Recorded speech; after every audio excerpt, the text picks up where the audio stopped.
Classification कि substitution reaction कितना तरह का होता है, तो एक होता है SN1।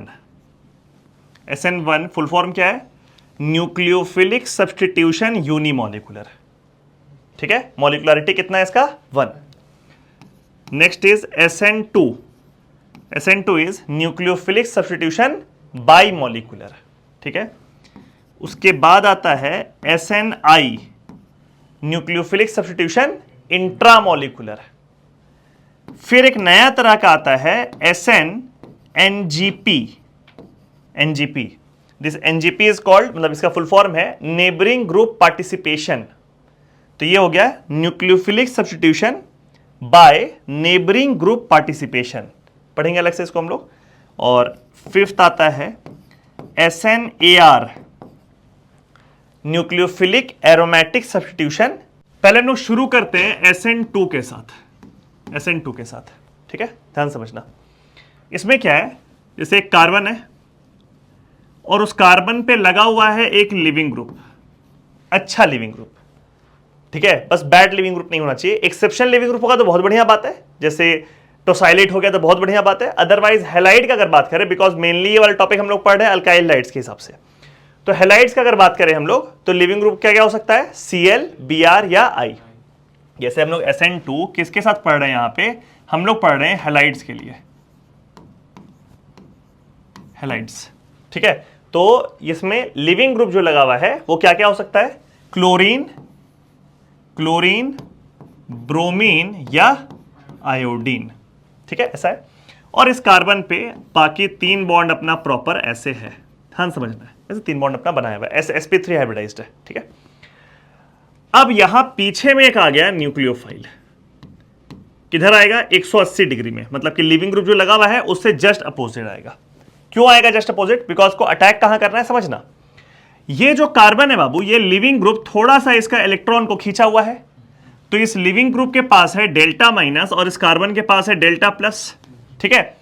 तो ये कार्बन पार्शियल पॉजिटिव चार्ज है, तो इस न्यूक्लियोफाइल को अट्रैक्ट तो वो कर रहा है, बट न्यूक्लियोफाइल को आने के लिए एक ऑर्बिटल चाहिए ना। क्या इस कार्बन के पास कोई भी ऑर्बिटल खाली है? नहीं, हम लोग कोई भी ऑर्बिटल खाली नहीं दिख रहा है, बट ना इसमें एक ऑर्बिटल खाली है, एंटी बॉन्डिंग। जैसे कार्बन और जैसे ये देखो, कार्बन sp3 हाइब्रिडाइज्ड है, sp3 ऑर्बिटल का शेप ऐसा होता है। बोलो, अगर कोई भी sp3 हम लोग ऑर्बिटल बनाएं तो उसका शेप ऐसा होगा, एक लोब बड़ा होगा, एक लोब छोटा। ये जो बड़ा वाला लोब है इसको बोलते हैं इसका बॉन्डिंग पार्ट, और ये जो छोटा वाला लोब है इसको हम लोग कहते हैं इसका एंटी बॉन्डिंग पार्ट। ध्यान रहे क्या बोले? जो बड़ा वाला लोब है उसको क्या बोलेंगे? Bonding part. वही तो बॉन्ड बनाया हुआ है लिविंग ग्रुप के साथ। बॉन्ड कौन बनाता है? ये बॉन्ड बनाता है, ये थोड़ी बनाता है बॉन्ड, ठीक है। और ये छोटा वाला पार्ट है, इसको क्या बोलेंगे हम लोग? Anti bonding part. तो इसी लिविंग ग्रुप का ये तो बॉन्डिंग पार्ट हो गया, तो अब पीछे में ये छोटा सा एंटी बॉन्डिंग वाला होगा। कौन सा एंटी बॉन्डिंग? तो कार्बन लिविंग ग्रुप का जो बॉन्डिंग पार्ट है उसका एंटी बॉन्डिंग।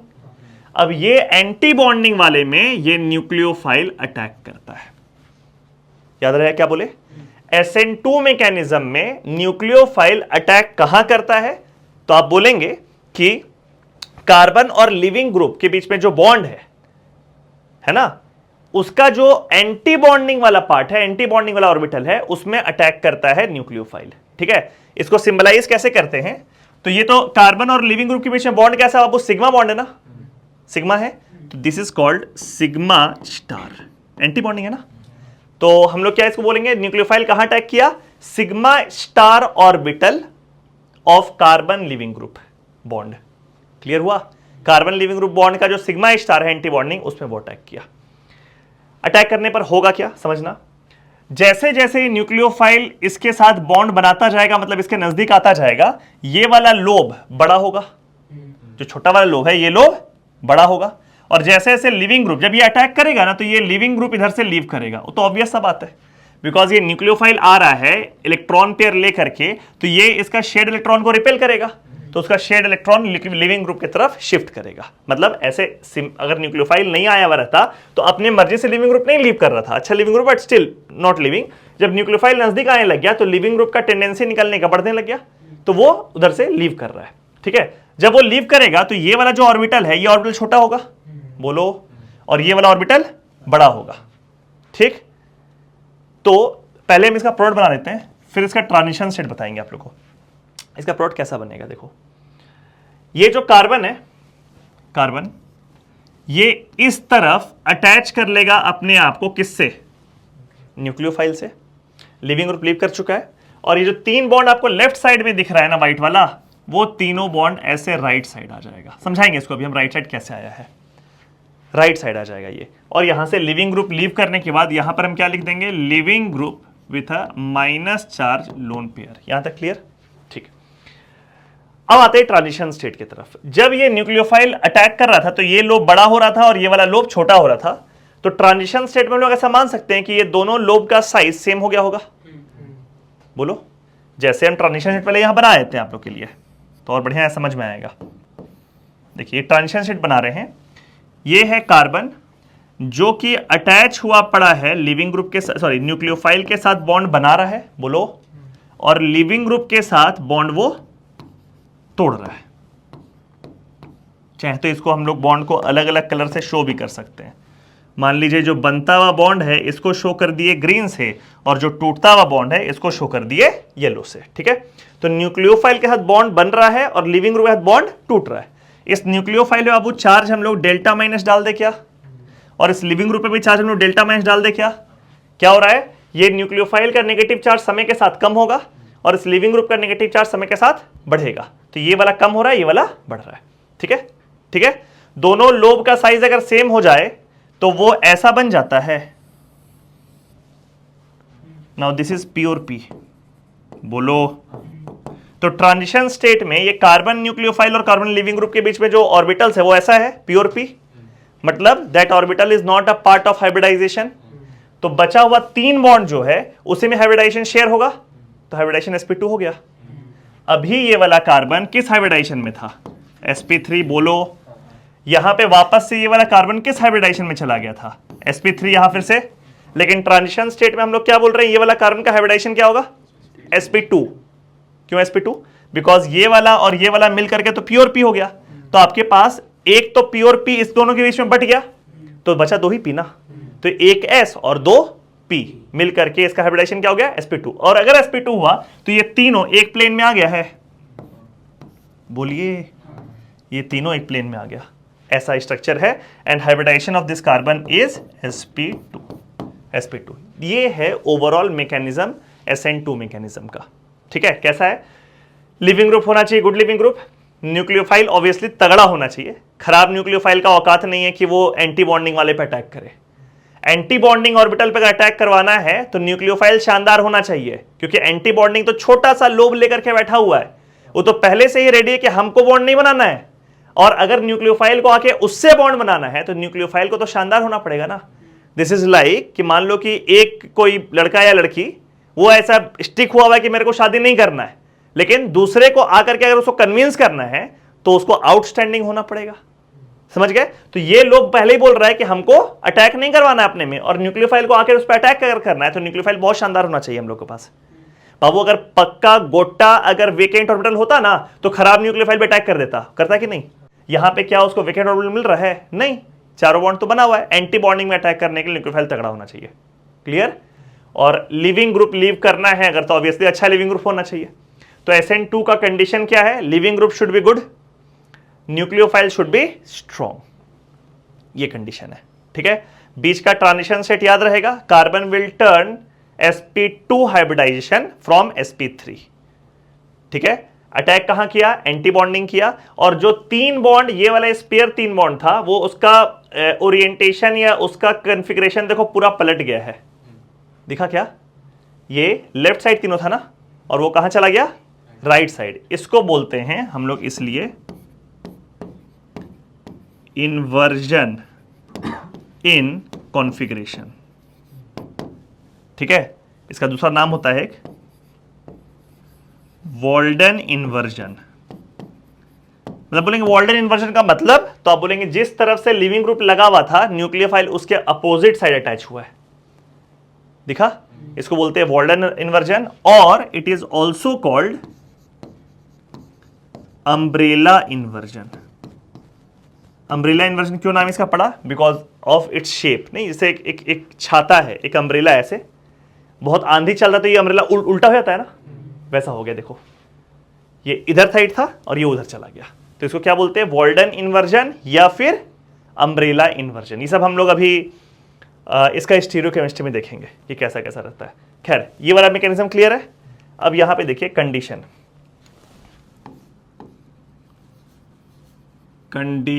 For SN2। क्या ये कंडीशन बताए हम? गुड लिविंग ग्रुप है ना। अगर हेलोजन का बात कर रहे हैं तो क्या क्या हो सकता है? Chlorine, bromine, iodine. फ्लोरीन नहीं अलाउड है, ठीक है। सेकेंड, स्ट्रॉन्ग न्यूक्लियोफाइल, ठीक है। तो स्ट्रॉन्ग न्यूक्लियोफाइल में कुछ एग्जांपल लिख ले, जैसे OH minus is a strong nucleophile. Substitution अगर करना है तो OH माइनस का सोर्स होना चाहिए एक्वस KOH। बोलो, याद आ रहा है कुछ? एल्कोहलिक आ जाएगा तो एलिमिनेशन हो जाएगा, और एक्वस आएगा तो सब्स्टिट्यूशन होगा। बढ़ाए थे तो एक्वस KOH अगर लिखा रहेगा तो SN2 करेंगे हम लोग, ठीक है। इसके अलावा अमोनिया जो है वो एक अच्छा न्यूक्लियोफाइल में आता है, NH3, ठीक है। और अच्छा में कौन आता है? एक एग्जांपल है LiAlH4। इसका रिएक्शन हम लोग बाद में देखेंगे, बट LiAlH4 जो होता है इसका नाम होता है लिथियम एल्यूमिनियम हाइड्राइड। तो ये ना हाइड्राइड आयन देता है, H माइनस, समझे? ये जब रिएक्शन करने आता है तो ये कौन सा आयन देता है?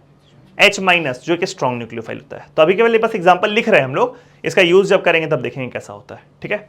और भी एग्जांपल है, जैसे मान लो अगर ऐसा लिखा हुआ मिल जाए कहीं पर CH triple bond C minus charge,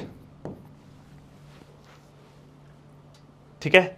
तो ये भी एक अच्छा न्यूक्लियोफाइल है। इनफैक्ट ग्रिग्नार्ड रिएजेंट भी एक अच्छा न्यूक्लियोफाइल है।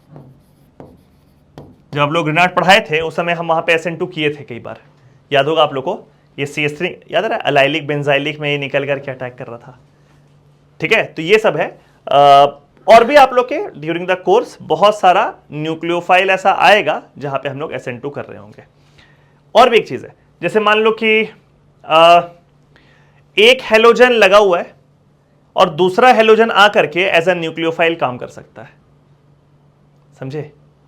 जैसे मान लीजिए यहां पे ऐसे है RCl, ठीक है, या अच्छा लिविंग ग्रुप लगा देते हैं RBr, ठीक है। और यहां से हम ले आए Cl माइनस, तो ये काम कर रहा है एज लिविंग ग्रुप और ये काम करेगा एज न्यूक्लियोफाइल। तो ये यहां से अटैक कर दिया, ये यहां से निकल गया, ठीक है। तो X माइनस भी अच्छा न्यूक्लियोफाइल के जैसा काम कर सकता है। अब बस डिपेंड ये करता है कि भाई अटैक कौन कर रहा है और निकल कौन रहा है, लिविंग ग्रुप बेहतर कौन है, क्लोरीन या ब्रोमीन। तो ब्रोमीन ज्यादा है तो ब्रोमीन को लीव करवा दो और Cl से अटैक करवा दो। ये सब क्लियर हो रहा है? तो all of them they can act as nucleophile. इसके अलावा और भी एग्जांपल्स आएगा आगे चल करके। ये सारा का सारा स्ट्रॉन्ग न्यूक्लियोफाइल कैटेगरी में आता है, ठीक है। तो पहला कंडीशन है गुड लिविंग ग्रुप, दूसरा है स्ट्रॉन्ग न्यूक्लियोफाइल। थर्ड कंडीशन है इसके लिए कि सॉल्वेंट क्या चाहिए आपको, सॉल्वेंट। अब एक बात समझो, यहां पे देखो, अगर आपको ये वाला बॉन्ड का पोलैरिटी बढ़ाना है, बिकॉज अगर यहां डेल्टा प्लस और डेल्टा माइनस नहीं रहेगा तो ये न्यूक्लियोफाइल अटैक ही नहीं करेगा, आ रहा है समझ में? तो आपको ये वाले बॉन्ड में पोलैरिटी बढ़ाना है घटाना है? बढ़ाना है। तो बढ़ाने के लिए you need a polar solvent. अगर पोलर सॉल्वेंट रहेगा तभी इसका पोलैरिटी बढ़ेगा। तो एक बात तो पक्का हो गया कि मेरे को सॉल्वेंट कैसा चाहिए, पोलर। अब पोलर सॉल्वेंट दो तरह का होता है, पोलर प्रोटिक, पोलर एप्रोटिक। याद है? Polar protic, polar aprotic, difference क्या है? पोलर प्रोटिक सॉल्वेंट कैटायन और एनायन दोनों को सॉल्वेट करता है। पोलर एप्रोटिक सॉल्वेंट सिर्फ कैटायन को सॉल्वेट करता है, एनायन को नहीं करता। ये डिफरेंस हुआ। पहचानने का तरीका क्या है? तो पोलर प्रोटिक सॉल्वेंट में FON में से कोई एक होना चाहिए और उससे हाइड्रोजन भी कनेक्टेड होना चाहिए, और पोलर एप्रोटिक में FON में से कोई एक तो होगा लेकिन उससे हाइड्रोजन कनेक्टेड नहीं होगा। Example H2O polar protic solvent है, लेकिन ईथर पोलर एप्रोटिक सॉल्वेंट है। क्लियर हुआ? अब इसमें एक बात तो क्लियर हो गया कि मेरे को सॉल्वेंट कैसा चाहिए, पोलर। तो पोलर प्रोटिक चाहिए कि पोलर एप्रोटिक चाहिए, समझो बाबू। अगर पोलर प्रोटिक ले आए ना, जैसे H2O, तो वो इस न्यूक्लियोफाइल को सॉल्वेट कर देगा, बोलो करेगा। और अगर इस न्यूक्लियोफाइल को सॉल्वेट कर दिया तो इसका न्यूक्लियोफिलिसिटी कम हो जाएगा और रिएक्शन नहीं होगा। उसको न्यूक्लियोफिलिक मतलब स्ट्रॉन्ग न्यूक्लियोफाइल चाहिए ना, उसको अगर सॉल्वेट कर दिया तो उसका न्यूक्लियोफिलिसिटी कम कर दिया तो वो अटैक ही नहीं हो पाएगा। तो पोलर प्रोटिक नहीं चलेगा, पोलर एप्रोटिक चलेगा। बिकॉज पोलर एप्रोटिक इसका पोलैरिटी बॉन्ड का बढ़ा भी देगा, जो काम आपको करवाना वो काम भी कर देगा, और साथ में इस न्यूक्लियोफाइल को छेड़ेगा भी नहीं, तो इसलिए रिएक्शन प्रॉपर होगा। तो ये समझ में आया आप लोगों को कि यहां पे थर्ड कंडीशन है कि solvent should be polar aprotic. क्या एग्जांपल दे दें इसमें हम लोग, क्या एग्जांपल दें? ईथर दे दें, जैसे ये वाला एग्जांपल चलेगा क्या? THF चलेगा, ये एग्जांपल चलेगा S double bond O CH3 बोलो, इसका नाम क्या होता है? DMSO, डाइमिथाइल सल्फोक्साइड, ठीक है ना। ये चलेगा HC double bond O N CH3 बोलिए, इसका नाम क्या होता है? DMF, dimethyl formamide. ये सब का सब पोलर एप्रोटिक सॉल्वेंट है, ठीक है। These are the condition for SN2। Living group should be good, nucleophile should be strong and solvent should be polar aprotic. Clear है? अब आते हैं बारी हम सबस्ट्रेट का। सबसे इंपॉर्टेंट बात है सबस्ट्रेट। सबस्ट्रेट किसको बोलते हैं? आर लिविंग ग्रुप, ऐसा है, और यहां से आ गया बाबू न्यूक्लियोफाइल, ठीक है। ये अटैक करने वाला है, लिविंग ग्रुप लीव करने वाला है। तो जब ये रिएक्शन आप कर रहे हैं SN2 मैकेनिज्म, इसको बोलते हैं सबस्ट्रेट, इसको बोलते हैं सबस्ट्रेट, ठीक है। तो सबस्ट्रेट के स्ट्रक्चर पर भी SN2 डिपेंड करता है कि सबस्ट्रेट कैसा फोटो दिखा रहा है, ठीक है। सबसे पहला बात है, अगर वो अल्काइल हैलाइड है, कौन? सबस्ट्रेट अगर अल्काइल हैलाइड, समझ गए कि यहां पे R जो क्या हो सकता है? CH3CH2 इस तरह ग्रुप हो सकता है, 1 डिग्री 2 डिग्री 3 डिग्री। तो अब इसमें एक चीज ध्यान से देखो, यहां पे आप लोग इसको देखिए, यहां पे आपको दिखेगा कि जो ट्रांजिशन स्टेट है उसमें कार्बन एक्चुअली 5 अलग अलग ग्रुप से घिरा हुआ है, दिख रहा है? एक तो ये वाला हो गया, एक ये वाला हो गया, एक ये वाला हो गया, 3 हो गया, एक न्यूक्लियोफाइल हो गया, एक लिविंग ग्रुप हो गया। तो छोटा सा कार्बन सेकेंड पीरियड का एलिमेंट कितना ग्रुप से घिरा हुआ है? 5। खुश होगा कि दुखी? दुखी, due to steric crowding, steric crowding. तो वो क्या चाहेगा कि भाई ये न्यूक्लियोफाइल और ये लिविंग ग्रुप तो बहुत जरूरी है रिएक्शन के लिए, ये तो जो होना से होगा ही रिएक्शन में। ये तीनों चीज जो है अगर ये छोटा हो जाए तो मजा आ जाए। अगर हम अल्काइल हैं और ये तीनों जो सब्स्टिट्यूएंट लगा हुआ है विद हाइड्रोजन और अल्काइल ग्रुप, ये जितना छोटा हो जाए उतना अच्छा है। तो यहां पे हम लोग केस पॉइंट पे आते हैं कि सबस्ट्रेट के स्ट्रक्चर में अगर आपका सबस्ट्रेट अल्काइल हैलाइड है, अल्काइल हैलाइड है, तो rate will be inversely proportional to steric crowding. होगा क्या? Rate will be inversely proportional to steric crowding. और इसका मतलब रेट ऑर्डर क्या फॉलो करेगा? 1 degree greater than 2 degree greater than 3 degree alkyl में। आया समझ में? यानी कि आपको बोला जाएगा that you have to compare rate of SN2, SN2 का रेट कंपेयर करो। और कुछ एग्जांपल दिया हुआ है, CH3Cl, CH3CH2Cl, CH, यहां पर CH3, यहां पर CH3, यहां Cl, और एक यहां पर CH3 कार्बन, CH3 CH3Cl। इसमें अगर रेट कंपेयर करना है तो स्ट्रेट फॉरवर्ड इसका आंसर ये हो जाएगा। और इसका रीजन क्या है? Steric crowding. जिसमें स्टेरिक क्राउडिंग सबसे कम उसमें रेट सबसे ज्यादा। क्लियर है? पक्का? अगला पॉइंट इसमें, नेक्स्ट पॉइंट, अलाइल और बेंजाइल हैलाइड। ठीक है, rate of SN2 is high. अगर अलाइल या बेंजाइल हैलाइड आ गया, अलाइल हैलाइड समझ गए ना, CH2 double bond CH single bond CH2Cl, allyl halide हुआ। और बेंजाइल हैलाइड आप लोग को पता ही है, यहां CH2Cl बेंजाइल हैलाइड। ये दोनों में रेट ऑफ SN2 अच्छा खासा हाई होता है। क्यों हाई होता है, थोड़ा समझो इसको। देखो बाबू, ये जो ट्रांजिशन स्टेट है ना, इसमें sp2 हाइब्रिडाइजेशन तो हो गया इस कार्बन का, यानी एक p बाकी है, और वो एक p हम लोग को पता है न्यूक्लियोफाइल और लिविंग ग्रुप के साथ इंटरेक्ट कर रहा है, लेकिन ना तो ये बॉन्ड बना हुआ है ना तो ये बॉन्ड बना हुआ है। तो वो वाला ऑर्बिटल एक तरीके से बिहेव करता है एज वेकेंट ऑर्बिटल। समझ में आया क्या बोले, फिर से रिपीट करते हैं। sp2 हाइब्रिडाइजेशन है जिसमें कि ये तीनों बॉन्ड इन्वॉल्व हो गया, और एक प्योर p इस कार्बन के पास है जो इस न्यूक्लियोफाइल और लिविंग ग्रुप के साथ इंटरेक्ट कर रहा है, लेकिन दोनों के हाथ कहीं भी बॉन्ड प्रॉपर्ली बना रहा है क्या, नहीं। तो वो वाला ऑर्बिटल बिहेव करता है as vacant orbital, as vacant orbital. ठीक है, अब यहां पर आइए। तो अगर मान लो ये वाला कार्बन, ये कार्बन जो कि इस कार्बन पे न्यूक्लियोफाइल अटैक करेगा, और सिमिलरली ये वाला कार्बन जिसपे कि न्यूक्लियोफाइल अटैक करेगा, अगर वो कार्बन ट्रांजिशन स्टेट में वेकेंट ऑर्बिटल वाला बन जाए, तो इसमें कॉन्जुगेशन दिख रहा होगा ट्रांजिशन स्टेट में, आपको दिखा क्या? अगर ये वाले कार्बन पे ट्रांजिशन स्टेट में वेकेंट ऑर्बिटल आ जाए, तो यहां बगल में डबल बॉन्ड और ये वेकेंट ऑर्बिटल, कॉन्जुगेशन दिख गया। सिमिलरली अगर इस कार्बन में ट्रांजिशन स्टेट पे वेकेंट ऑर्बिटल आ जाए, तो यहां वेकेंट ऑर्बिटल और बगल में फिर से बेंजीन रिंग, वहां भी कॉन्जुगेशन दिख गया। तो हम लोग क्या बोलेंगे, rate of SN2 is high as transition state is resonance stabilised. ये क्लियर हुआ?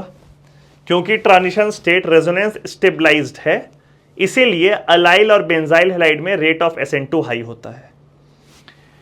और यही रीजन है कि ये वाला compound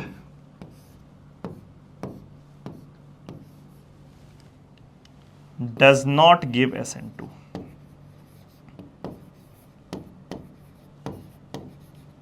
does not give SN2। क्यों नहीं देगा SN2 ये? क्योंकि ट्रांजिशन स्टेट में ये वाला कार्बन पे वेकेंट ऑर्बिटल आ गया, तो देखिए एंटी एरोमेटिक बन जाएगा वो, दिख गया। अगर ये वाले कार्बन पे वेकेंट ऑर्बिटल आ गया, तो ये वाला ट्रांजिशन स्टेट एंटी एरोमेटिक हो जाएगा। तो does not give SN2 as transition state is, क्या लिखेंगे, anti aromatic, as transition state is anti aromatic. Done, दोनों पॉइंट क्लियर है। पहला अल्काइल हैलाइड वाला पॉइंट क्लियर है, स्टेरिक क्राउडिंग, अभी आएगा, कुछ एक्सेप्शन भी आएगा इसमें।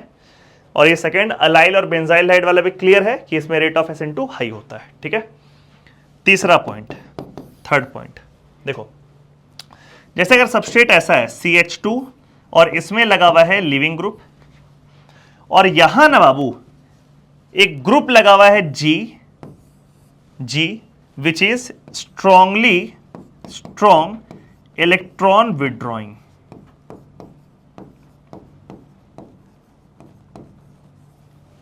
Strong electron withdrawing, for example CH2, यहां पे Cl लगा दो और यहां पे लगा दो NO2। ठीक है, इस कंपाउंड का SN2 का रेट एक्सेप्शनली हाई, क्या लिखेंगे इसमें, exceptionally high rate of SN2। बोलेंगे सर रीजन क्या है? बहुत बेसिक सा रीजन है। ये NO2 जो है गजब का इलेक्ट्रॉन विड्रॉइंग है, इधर से Cl थोड़ा सा इलेक्ट्रॉन खींच रहा है लिविंग ग्रुप, तो सोचो इस कार्बन के पास partial positive charge delta plus कितना ज्यादा होगा, है ना, इतना ज्यादा कि ये न्यूक्लियोफाइल को अपने तरफ तुरंत अट्रैक्ट करेगा, इसलिए इसका रेट ऑफ SN2 सबसे हाई। इनफैक्ट इतना हाई है कि अगर आपको एग्जाम में 4 ऑप्शन दिया हुआ है और आपसे पूछ रहा है रेट ऑफ SN2 कंपेयर करो, रेट ऑफ SN2, और आपको ये वाला कंडीशन दिख गया, कि जिस कार्बन पे लिविंग ग्रुप लगा हुआ है उसी कार्बन पे एक स्ट्रॉन्ग इलेक्ट्रॉन विड्रॉइंग ग्रुप भी लगा हुआ है। अगर ये दिख गया तो इसको आप टॉप में डाल देंगे। आया बात समझ में? मतलब फिर आप ये भी नहीं देखेंगे बाकी तीनों ऑप्शन में 1 डिग्री भी है कि 2 डिग्री है कि क्या है कि अलाइल है कि बेंजाइल है, कोई मतलब नहीं है। टॉप पे किसको डालेंगे? If the carbon containing living group is attach to strongly electron withdrawing group, तो उसका रेट ऑफ SN2 टॉप पे रहेगा। तीनों पॉइंट क्लियर? अल्काइल वाले में डिग्री देखेंगे, मतलब स्टेरिक क्राउडिंग। अलाइल बेंजाइल अगर रहेगा तो SN2 उसमें बढ़िया होता है, और अगर इलेक्ट्रॉन विड्रॉइंग वाला ग्रुप लगा हुआ है तो फिर और शानदार हो जाएगा। ठीक है, यहां तक क्लियर? कुछ ऐसा कंपाउंड्स, सम कंपाउंड्स या halides that does not give SN2, that does not give SN2। Compounds बोल लो या फिर क्या बोल सकते हैं हम, हैलाइड्स, कि कोई के ऐसा हैलाइड है जो SN2 देगा ही नहीं। ठीक है, कुछ एग्जांपल देखते हैं। SN2 देगा ही नहीं। ठीक है, CH3 कार्बन, CH3X, 3 डिग्री वाला कभी भी SN2 नहीं देता है। जैसे आप रेट कंपैरिजन में देख ली यहां पे कि ये methyl 1 degree, 2 degree, 3 degree rate का ऑर्डर है, लेकिन ये वाला में क्लियर रहना अपने को, it does not give SN2।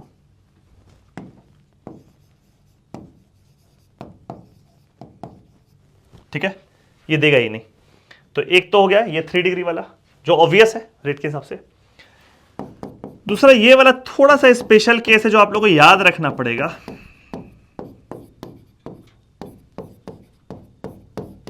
देखो गौर से देखिए, है तो ये 1 डिग्री, बट फिर भी SN2 नहीं देगा। रीजन आप लोग को दिख रहा होगा कि भाई 1 डिग्री के जस्ट पीछे तो बहुत बल्कीनेस है ना, तो न्यूक्लियोफाइल कैसे पीछे से अटैक करेगा? न्यूक्लियोफाइल को SN2 में अटैक ही करना होता है लिविंग ग्रुप के 180 डिग्री में, बिकॉज एंटी बॉन्डिंग उधर ही साइड है। लेकिन यहां तो 180 डिग्री पे कर ही नहीं सकता अटैक, क्राउडिंग के वजह से। तो 1 डिग्री वाला भी नहीं देगा SN2। अगर 1 डिग्री के जस्ट बगल में आपको दिखे 4 डिग्री, दिख गया? 1 डिग्री के जस्ट बगल में क्या दिख रहा है? 4 डिग्री, तो ये SN2 नहीं देगा। याद रहेगा? ठीक। तीसरा एक अभी आप लोग को हम बताए थे कि ये वाला कंपाउंड SN2 नहीं देता है। रीजन बताए थे आप लोग को, क्योंकि ट्रांजिशन स्टेट क्या है इसमें? Anti aromatic. ठीक है, नेक्स्ट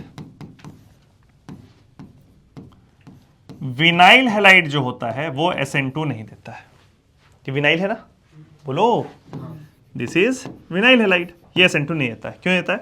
Cl का जो लोन पेयर है, गौर से देखिए, कॉन्जुगेशन में है, दिख रहा है? ड्यू टू दिस रेजोनेंस ये वाला कार्बन और ये वाला क्लोरीन के बीच में पार्शियल डबल बॉन्ड आ जाएगा, बॉन्ड मजबूत हो जाएगा। तो बॉन्ड मजबूत होने से उसका लिविंग ग्रुप टेंडेंसी कम हो जाएगा ना। ये वाला बॉन्ड कमजोर जितना होगा उतना ना अच्छा है। तो क्या यहां पे ये बॉन्ड कमजोर हुआ है कि मजबूत हुआ है? मजबूत हुआ है ड्यू टू रेजोनेंस, तो इसलिए Cl के निकलने का टेंडेंसी कम हो जाएगा। तो विनाइल वाला SN2 नहीं देता है। एग्जैक्टली सेम रीजन की वजह से अराइल वाला भी SN2 नहीं देता है, ये भी SN2 नहीं देगा। सेम रीजन अगेन, ये वाला Cl का लोन पेयर कॉन्जुगेशन में है, तो ये वाला कार्बन और वो क्लोरीन के बीच में डबल बॉन्ड कैरेक्टर आ गया, और जिसके वजह से Cl का लिविंग ग्रुप टेंडेंसी कम हो गया, नहीं लीव किया। आ रहा है समझ में? फिर इसको देखिए,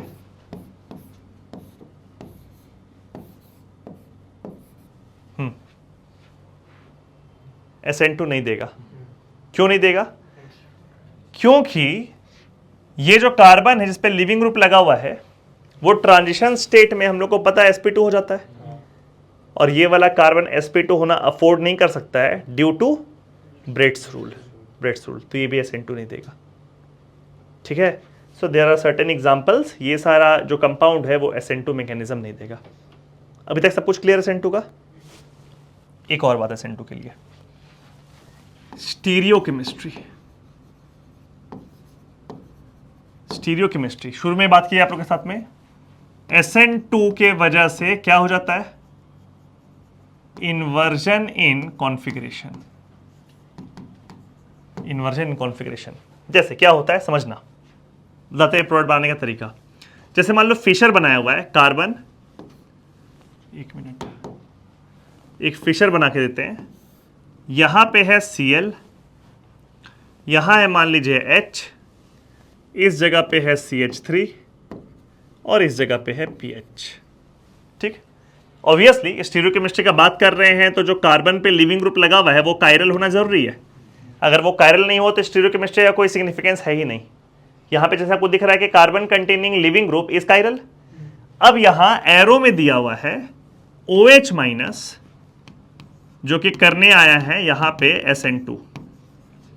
अब देखिए गौर से, हम जानबूझ करके ये वाला कार्बन को 3 डिग्री नहीं बनाए हैं, एक H लगा दिए हैं इसमें, दिखा, क्योंकि 3 डिग्री जो होता है वो SN2 नहीं देता है। क्लियर है? तो यहां पे एक H लगा दिए, OH माइनस है SN2। इन्वर्जन इन कॉन्फ़िगरेशन में जनरली जो बनाया रहता है वो कैसा बनाया रहता है, आपको बताए थे प्रोडक्ट, वो ऐसा बनाया रहता है, ऐसे है, ये CH3 जहां है वहीं रहने दो, ये H जहां है वहीं रहने दो। लिविंग ग्रुप निकला है राइट से, तो ये न्यूक्लियोफाइल को लगाओ लेफ्ट में, तभी तो इन्वर्जन होगा। तो ये OH हम यहां लगा दे, बोलो, और फिर ये वाला जो PH था उसको राइट कर दो और ये लगा दिए PH। आप कोई भी किताब आप देखिएगा तो आपको ये प्रोडक्ट बनाकर रहता है, और सबके मन में बैठा हुआ है कि इन्वर्जन का मतलब ही ये हुआ। सही बात भी है, इन्वर्जन का मतलब क्या हुआ कि भाई ये ऐसा है, ये ऊपर नीचे से कोई मतलब है नहीं अपने को, ये नहीं सोच रहे हम लोग। ये Cl यहां से निकला और OH यहां से अटैक किया तो OH इधर लग जाएगा, PH इधर आ जाएगा। एक्चुअली ये वन ऑफ द कॉन्फ़िगरेशन है। आपको क्या करना है, वैसे रूल बता देते हैं। जिस तरफ लिविंग ग्रुप लगा हुआ है, आप उसी लिविंग ग्रुप के जगह इस न्यूक्लियोफाइल को लगा दो, same side. This is called retention, this is called retention. और फिर कोई एक स्वैपिंग कर दो, हो गया प्रोडक्ट। क्लियर है? यानी अगर हम ऐसा प्रोडक्ट बना लें, ऐसा ऐसा है, अब Cl की जगह इमेजिन करो क्या लगा हुआ, OH कर ली इमेजिन। अब एक स्वैपिंग करना है, तो ये OH और H को स्वैप कर दो, तो यहां पे क्या आ गया, OH, यहां क्या आ गया, H, यहां पे क्या रह गया, PH, यहां क्या रह गया, CH3। This is also product. और ये दोनों एग्जैक्टली सेम है, देख लो, दिखेगा एग्जैक्टली सेम है। इन दोनों के बीच में 2 स्वैपिंग होगा, और 2 स्वैपिंग से कॉन्फ़िगरेशन सेम बन जाता है। दिखा क्या 2 स्वैपिंग, देखो, ये OH और PH को स्वैप कर दो, तो यहां PH यहां OH आ गया, और फिर OH और H को स्वैप कर दो, देखिए बन जाएगा। ठीक है, तो इन दोनों के बीच में कितना स्वैपिंग्स है, 2 स्वैपिंग्स। और हम लोग क्या सीखे हुए हैं, ऑड नंबर ऑफ स्वैपिंग से इन्वर्जन होता है, मतलब इन्वर्ट रहता है कॉन्फ़िगरेशन, और इवन नंबर ऑफ स्वैपिंग से सेम बन जाता है। आया समझ में कैसे प्रोडक्ट बनाएंगे? This is one of the many configuration that you can draw, but actually क्या हो सकता है कि लिविंग ग्रुप को लीव किए, उसी साइड पे न्यूक्लियोफाइल को लगा दिए, और फिर कोई एक स्वैपिंग कर दिए, हो जाएगा product. Exactly same goes with dash veg also. जैसे अगर मान लो हमको कोई इसी का डैश वेज जैसे दिया हुआ है, जैसे कार्बन है, यहां पे है मान लीजिए CH3, यहां पे है PH, इस जगह पे लगा दिए आप H, और यहां पे आप लगा दिए Cl। ठीक, और इसमें एरो में लिख दिया गया है OH माइनस के साथ you have to execute SN2। क्या करोगे, इस Cl के जगह OH लगा दोगे और कोई एक स्वैपिंग कर दो, ये OH और H में कर दो खाली। ठीक है, तो क्या प्रोडक्ट बन गया, कार्बन यहां CH3, इसको तो छेड़े नहीं हम, तो PH, अब ये वाले में क्या लग जाएगा, OH, बोलो, और इस वाले में क्या लग जाएगा, H, hydrogen. That's it, is the product, and this is called inversion in configuration. Perfect, बना लेंगे हम लोग प्रोडक्ट। क्लियर है? नेक्स्ट इज SN1 मैकेनिज्म, फिर दोनों को कंपेयर करेंगे। ठीक है, SN1 का मतलब होता है न्यूक्लियोफिलिक सब्स्टिट्यूशन यूनिमोलिकुलर। ठीक है, इसके बारे में थोड़ा बहुत हम लोग पहले पढ़ चुके हैं। इसमें क्या होगा पहले देख लो, RX, ठीक है, again this X will be either chlorine और ब्रोमीन और आयोडीन, इन तीनों में से कोई एक होगा। ठीक, फर्स्ट स्टेप जो होता है इसका, बिकॉज SN2 तो एक ही स्टेप का था और सिंगल स्टेप का अगर होगा तो वही वाला स्टेप RDS होगा। बोलिए, इसमें एक चीज यहां पे और मेंशन कर देते हैं कि क्योंकि एक ही स्टेप वही RDS है, तो इसका जो रेट होगा, रेट लॉ अगर लिखेंगे हम इसमें, तो rate will be proportional to concentration of substrate, बोलो इसका concentration multiplied by concentration of nucleophile. सही है, तो इसका ऑर्डर और इसका मॉलिक्युलरिटी दोनों कितना होगा? 2, दोनों होगा 2। ठीक है, SN1 जो है वो सिंगल स्टेप मैकेनिज्म नहीं है, वो 2 स्टेप मैकेनिज्म है। इसमें पहला वाला जो स्टेप है दैट इज RDS, जिस स्टेप में ये लिविंग ग्रुप सिंपली लीव कर जाता है। ठीक है, अब आप लोग को पता है कि भाई क्लोरीन, ब्रोमीन या आयोडीन है, एज सच अगर लीव करवा रहे हैं तो जो सॉल्वेंट आपके पास होगा वो पोलर प्रोटिक होगा। कुछ याद आया? इन presence of polar protic solvent, alkyl halide में जो हेलोजन है वो लिविंग ग्रुप कैसा काम करके कार्बोकैटायन का फॉर्मेशन करता है। यहां पर क्या बनता है बाबू?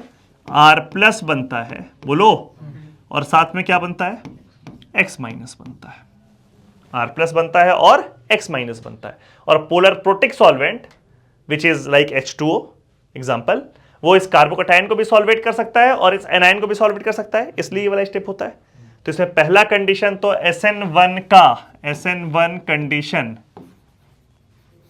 कंडीशन में पहला ही कंडीशन में क्या आ गया? Polar protic solvent. बोलिए, बिकॉज आपको अगर हेलोजन को लीव करवाना है और कार्बोकैटायन बनाना है, you need polar protic solvent which is for example क्या?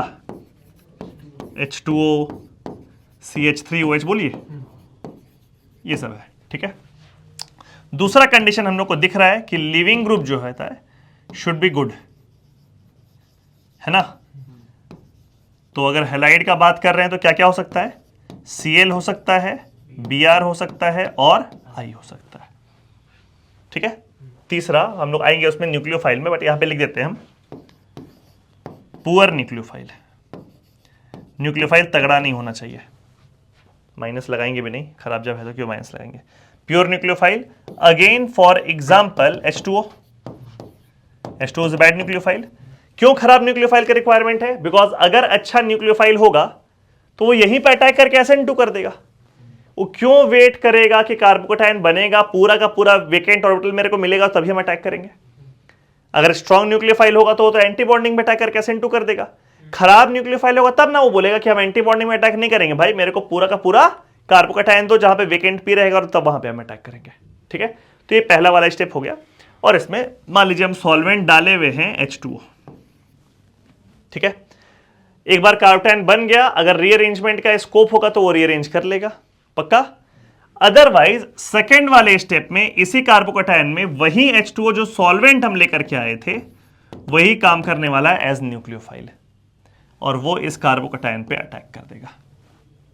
ठीक है, और अगले स्टेप में हम लोग को पता है कि यहां से H+ निकल जाएगा, सबको दिख रहा है ना, और ये क्या फॉर्म कर जाएगा? ROH, एल्कोहल बन गया। कितना स्टेप है इसमें? 2। RDS कौन सा स्टेप है? पहला वाला।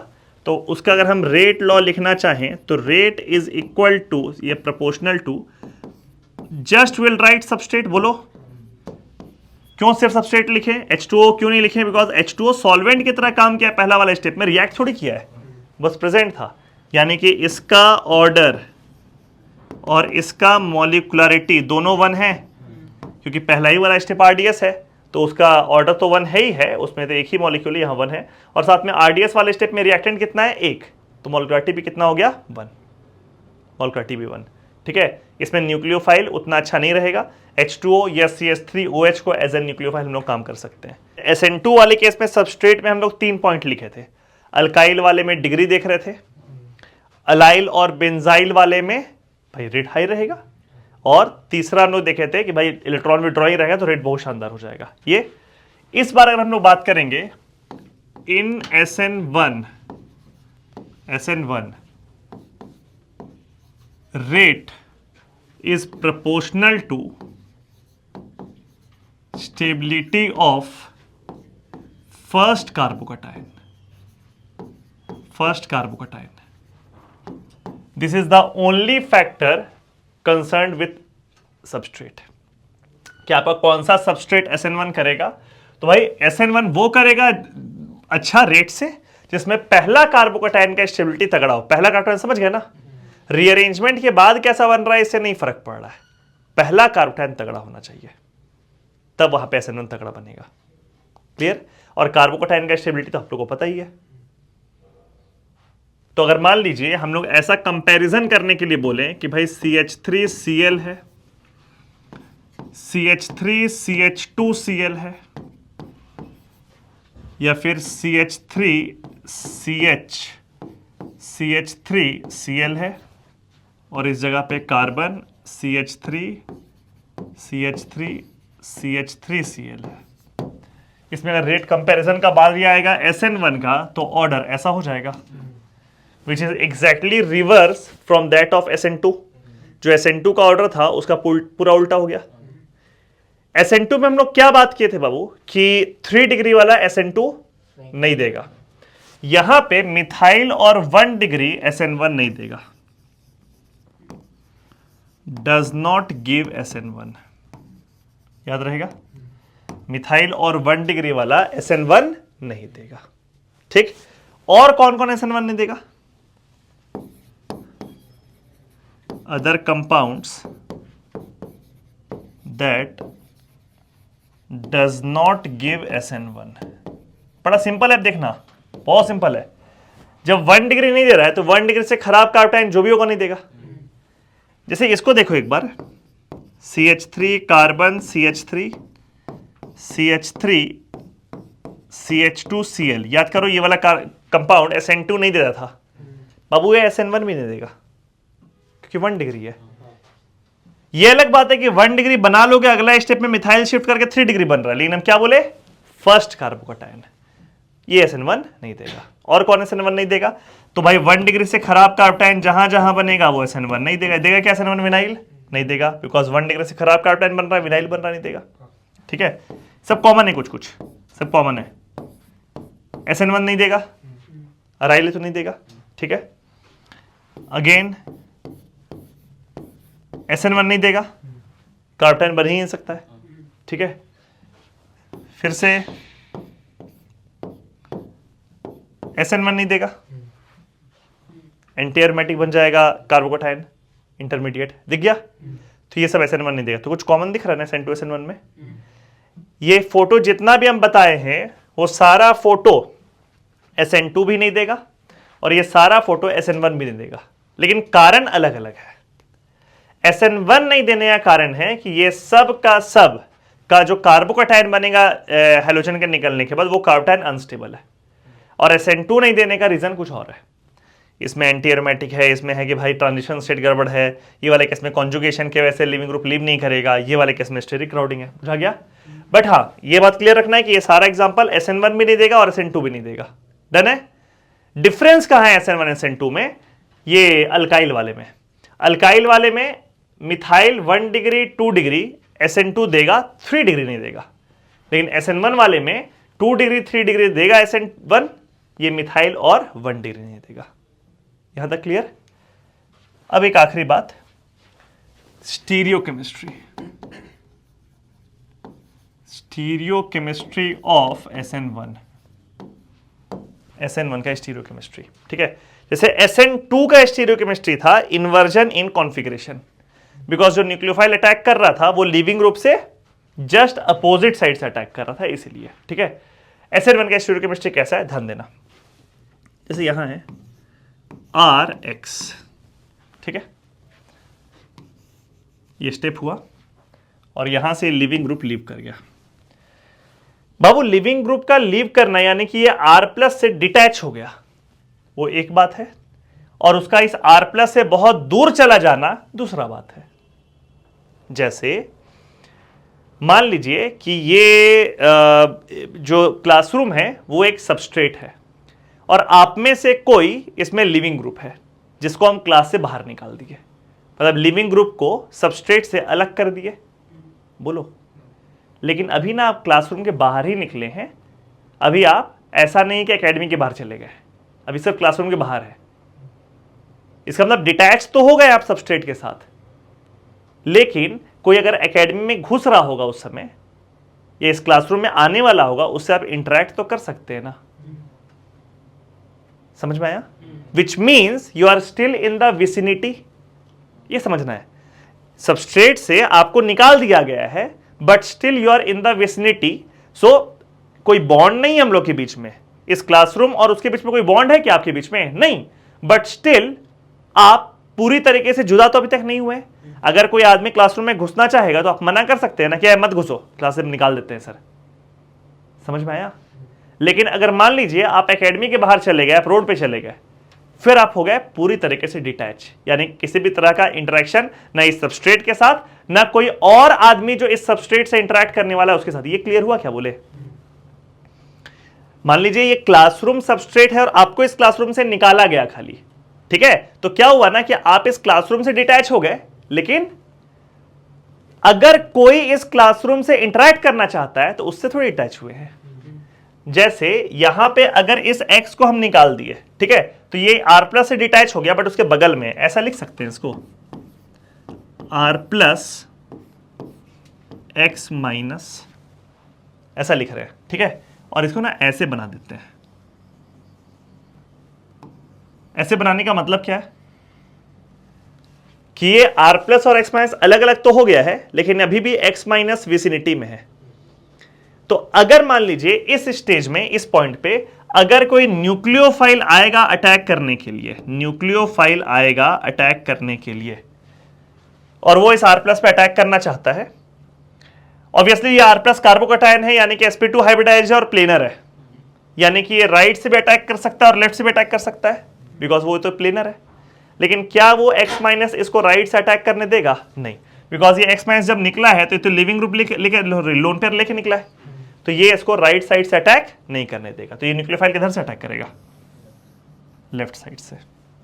अगर लेफ्ट साइड से अटैक किया बाबू, तब तो मेरे को लग रहा है कि यहां पे इन्वर्जन हो गया, बोलो, क्योंकि लिविंग ग्रुप लीव किया राइट साइड से और ये अटैक किया लेफ्ट साइड, तो इन्वर्जन हो गया। ठीक है, मान लो कि अभी न्यूक्लियोफाइल अटैक नहीं किया इसमें, अभी तुरंत नहीं किया। अभी कौन सा स्टेज है कि जस्ट लिविंग ग्रुप लीव ही किया है, बहुत दूर नहीं गया, जस्ट लीव किया है, उसी इंस्टेंट पे न्यूक्लियोफाइल को अटैक करना है तो फिर उसको इन्वर्जन करना पड़ेगा। लेकिन थोड़ा देर अगर न्यूक्लियोफाइल वेट कर ले तो लिविंग ग्रुप तो अब जा रहा है दूर, तो यहां पे हम लोग कैसा बनाएंगे? यहां पे हम लिखेंगे R प्लस यहां है और लिविंग ग्रुप यहां है, बोलो, और यहां पे हम लोग ऐसे बनाएंगे इस फोटो को। आ रहा है समझ में? बोलो, इसका मतलब क्या हुआ कि अब वो x माइनस R प्लस के विसिनिटी में नहीं है। तो अब अगर न्यूक्लियोफाइल आया यहां पे अटैक करने के लिए, तो वो न्यूक्लियोफाइल बहुत कंफर्टेबली इधर से भी अटैक कर सकता है अब और इधर से भी अटैक कर सकता है। तो अगर ये दोनों साइड से अटैक किया, लेफ्ट साइड से अटैक किया मान लो 50%, आ रहा है समझ में, और राइट साइड से अटैक किया 50%, तो राइट साइड से अटैक करेगा तो रिटेंशन होगा और लेफ्ट साइड से अटैक करेगा तो इन्वर्जन, तो ये हो जाएगा रेसिमाइजेशन। कुछ क्लियर हुआ? This is called racemisation. So SN1 का मैकेनिज्म कुछ इस तरीके से चलता है कि जब कार्बोकैटायन बनता है तो वो दो स्टेज में बनता है। पहला स्टेज है जब लिविंग ग्रुप उसके विसिनिटी में है, और दूसरा स्टेज जब लिविंग ग्रुप दूर जा चुका है। अगर पहला स्टेज में न्यूक्लियोफाइल अटैक किया तो उसको बोलेंगे इन्वर्जन, और अगर दूसरे स्टेज में न्यूक्लियोफाइल अटैक किया तो उसको बोलेंगे रेसिमाइजेशन, यानी कि 50% इन्वर्जन 50% रिटेंशन। ठीक है, ये बीच वाले स्टेज का नाम होता है gig anion, gig anion stage. ठीक है, वैसे नाम है बस, कोई बड़ा बात नहीं है। तो कैसे डिसाइड होगा इसका स्टीरियोकेमिस्ट्री? ये डिसाइड होगा कार्बोकैटायन के स्टेबिलिटी से। सोचो कैसे? मान लीजिए कार्बोकैटायन जो बन रहा है बहुत शानदार बन रहा है, बहुत स्टेबल बन रहा है, तो जो स्टेबल कार्बोकैटायन होगा वो क्या बोलेगा इस न्यूक्लियोफाइल को? जैसे ही वो बनेगा न्यूक्लियोफाइल का अटैक करने के, रुको भाई, इतना हड़बड़ी क्या है अटैक करने का, हम तो स्टेबल हैं। स्टेबल होने का मतलब है थोड़ा देर रुकेंगे इस स्टेज में। क्लियर हुआ क्या? बोले अगर ये कार्बोकैटायन स्टेबल है तो स्टेबल आदमी क्या चाहता है, तुरंत रिएक्ट करना चाहता है कि थोड़ा रुक के रिएक्ट करना चाहता है, रुक के रिएक्ट करना चाहता है। So this carbocation is stable. वो क्या न्यूक्लियोफाइल को बोलेगा कि थोड़ा थमो, थोड़ा रुको, क्योंकि हम स्टेबल है, हम इतना जल्दी रिएक्ट नहीं करेंगे, हमको 2-4-5 सेकेंड दो रिएक्ट करने के लिए, और वो रिएक्ट करेगा इस स्टेज में जाकर के जहां पे रेसिमाइजेशन होगा। लेकिन अगर कार्बोकैटायन रिलेटिवली कम स्टेबल है तो वैसे केस में इस स्टेज में उसका रिएक्टिविटी ज्यादा होगा बनते के साथ और अटैक यहां हो जाएगा। तो हम लोग क्या कह सकते हैं कि परसेंटेज रेसिमाइजेशन, परसेंटेज रेसिमाइजेशन मतलब कि रेसिमाइजेशन कितना हो रहा है, is proportional to stability of carbocation. बोलो, is proportional to stability of carbocation. जितना ज्यादा कार्बोकैटायन स्टेबल होता जाएगा उतना परसेंटेज रेसिमाइजेशन बढ़ता जाएगा। हाँ, कंडीशन ये पक्का है कि आर कायरल होना चाहिए, तभी सबका सेंस बनता है, अदरवाइज कुछ नहीं बनता है। जैसे एग्जांपल दे आप लोग को, इसको देखो, मान लीजिए एक अल्काइल हैलाइड ऐसा है, CHCl और यहां पे डाल दो CH3, ठीक। और दूसरा अल्काइल हैलाइड ऐसा है, CHCl, यहां पे डाल दो CH3 और यहां पर भी डाल दो CH3, ठीक है।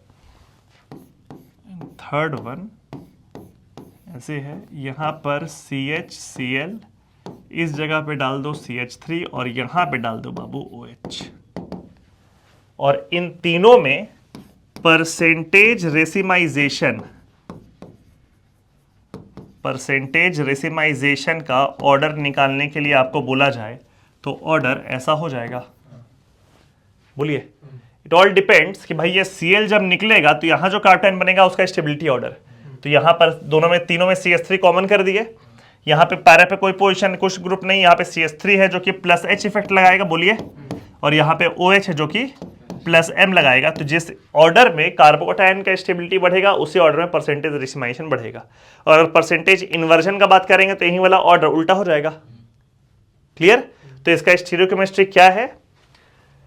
ये वाले स्टेज में वैसे भी बहुत अटैक नहीं होता है, तो हम लोग बोलेंगे the slight inversion and maximum racemisation. ये इसका स्टीरियोकेमिस्ट्री है। और जैसे जैसे कार्बोकैटायन का स्टेबिलिटी बढ़ता जाएगा वैसे वैसे परसेंटेज रेसिमाइजेशन बढ़ता जाएगा। और काफ़ी स्टेबल कार्बोकैटायन में रेसिमाइजेशन ऑलमोस्ट जाकर के 100% तक स्विच हो जाता है, मैक्सिमम हो जाता है। क्लियर है? SN1 SN2 हो गया, ठीक है। एक बात खाली SN1 का और आप लोग डिस्कस करना है। जैसे SN1 के लिए हम बोले आप लोग को कि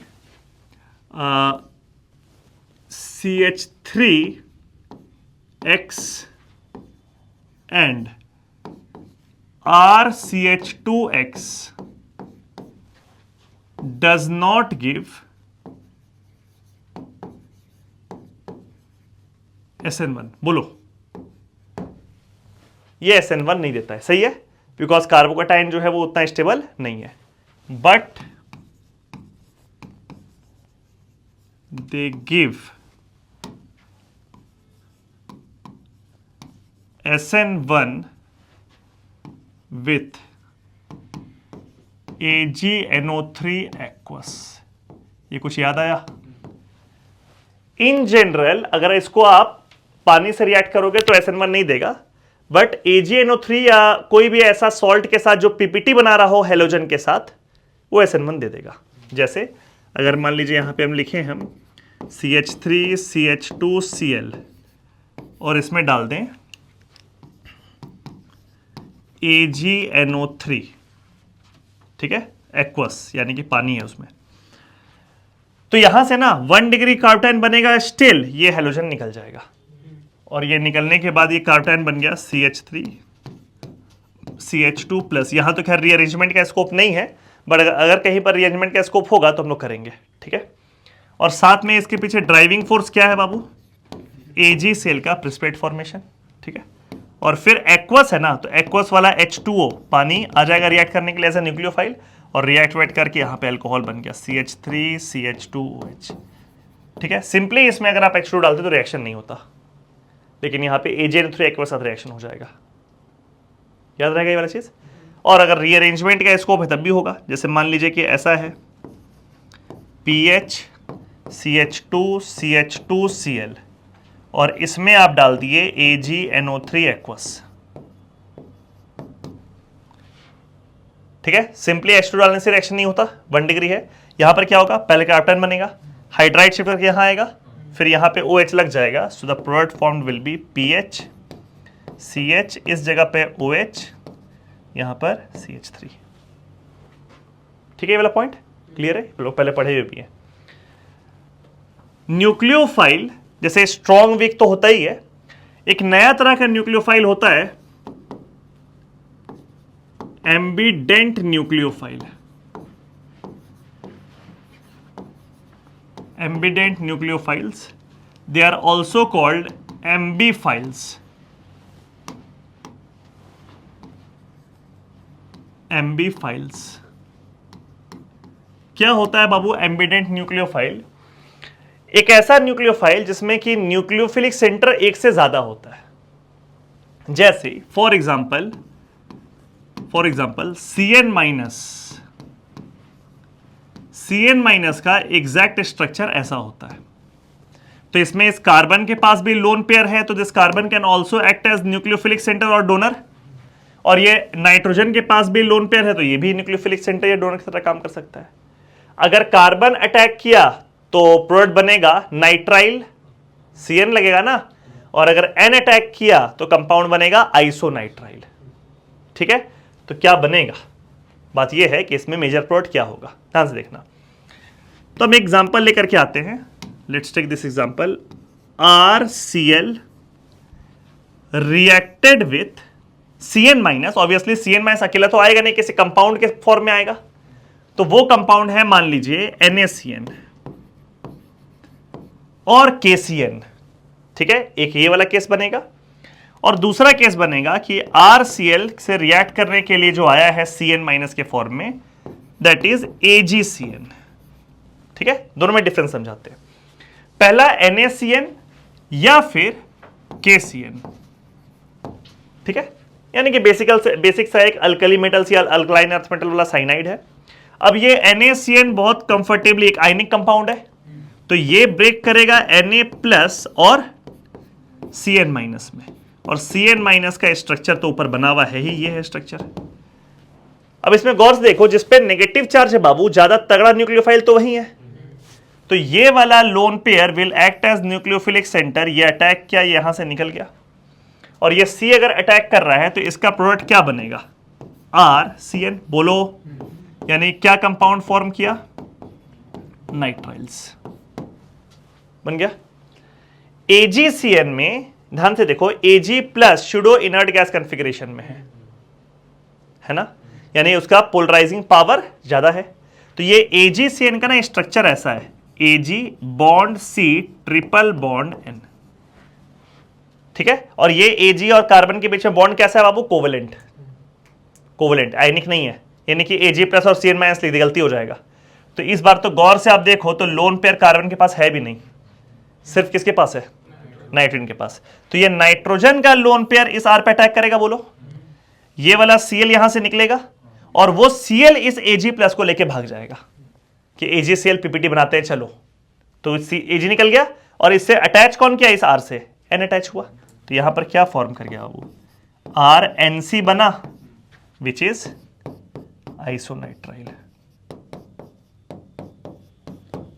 ये क्लियर हुआ आप लोगों को कि अगर आपका रिएक्शन होने, पहले तो एम्बिडेंट न्यूक्लियोफाइल बोलते किसको है, जिसमें दो न्यूक्लियोफिलिक सेंटर होता है।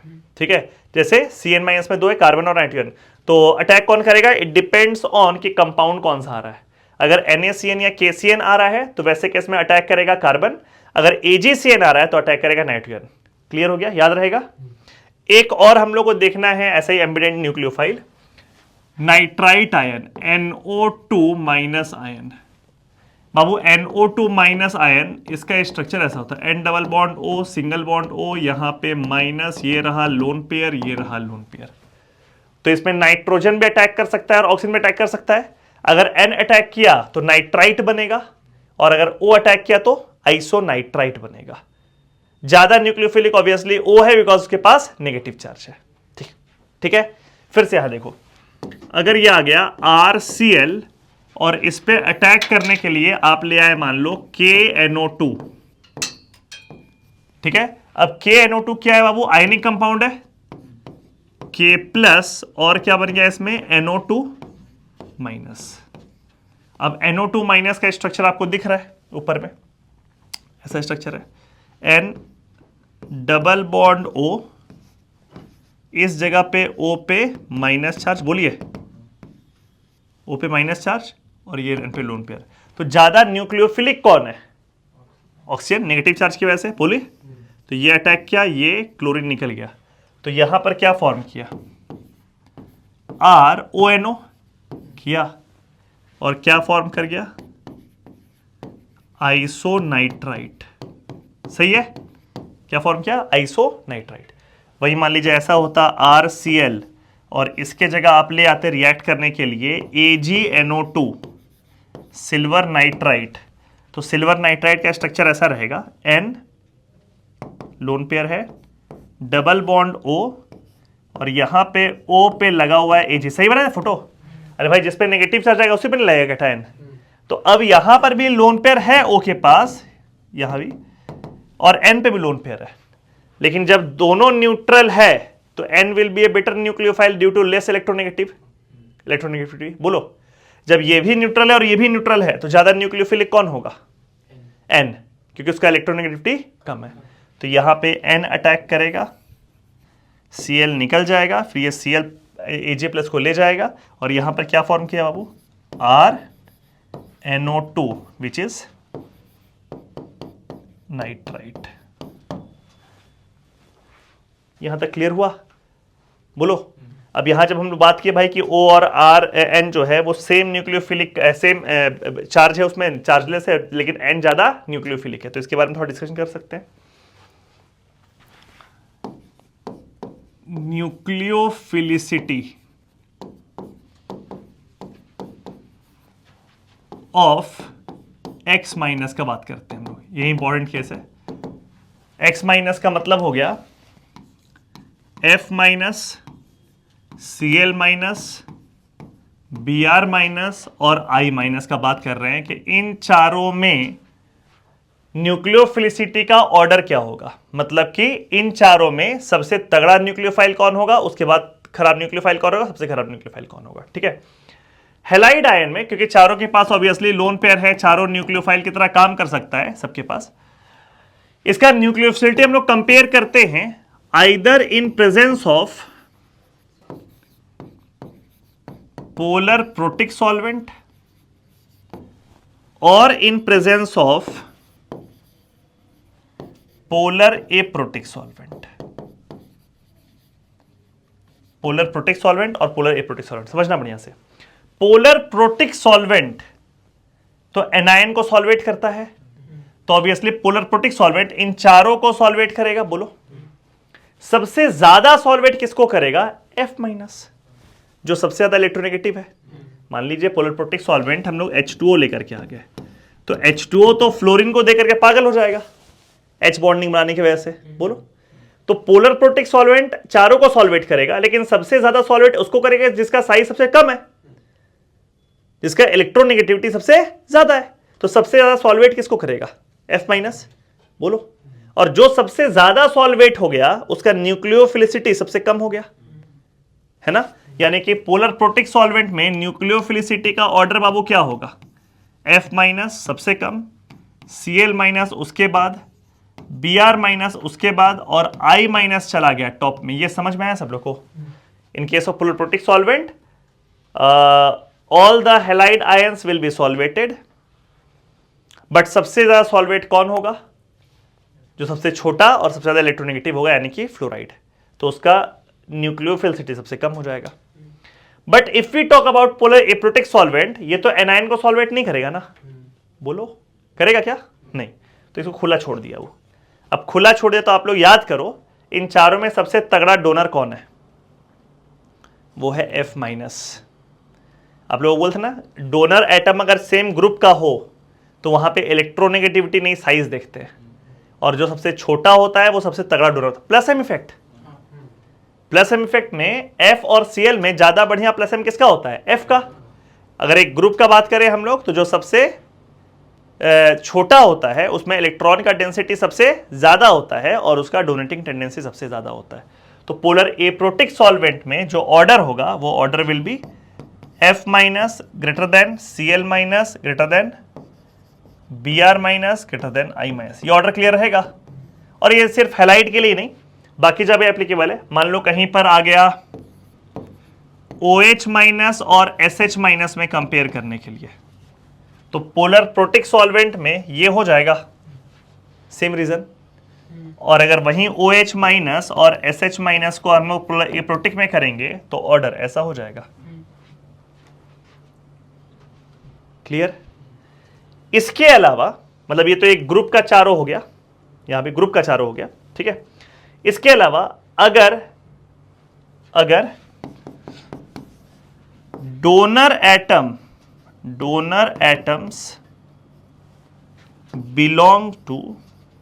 belongs to same period,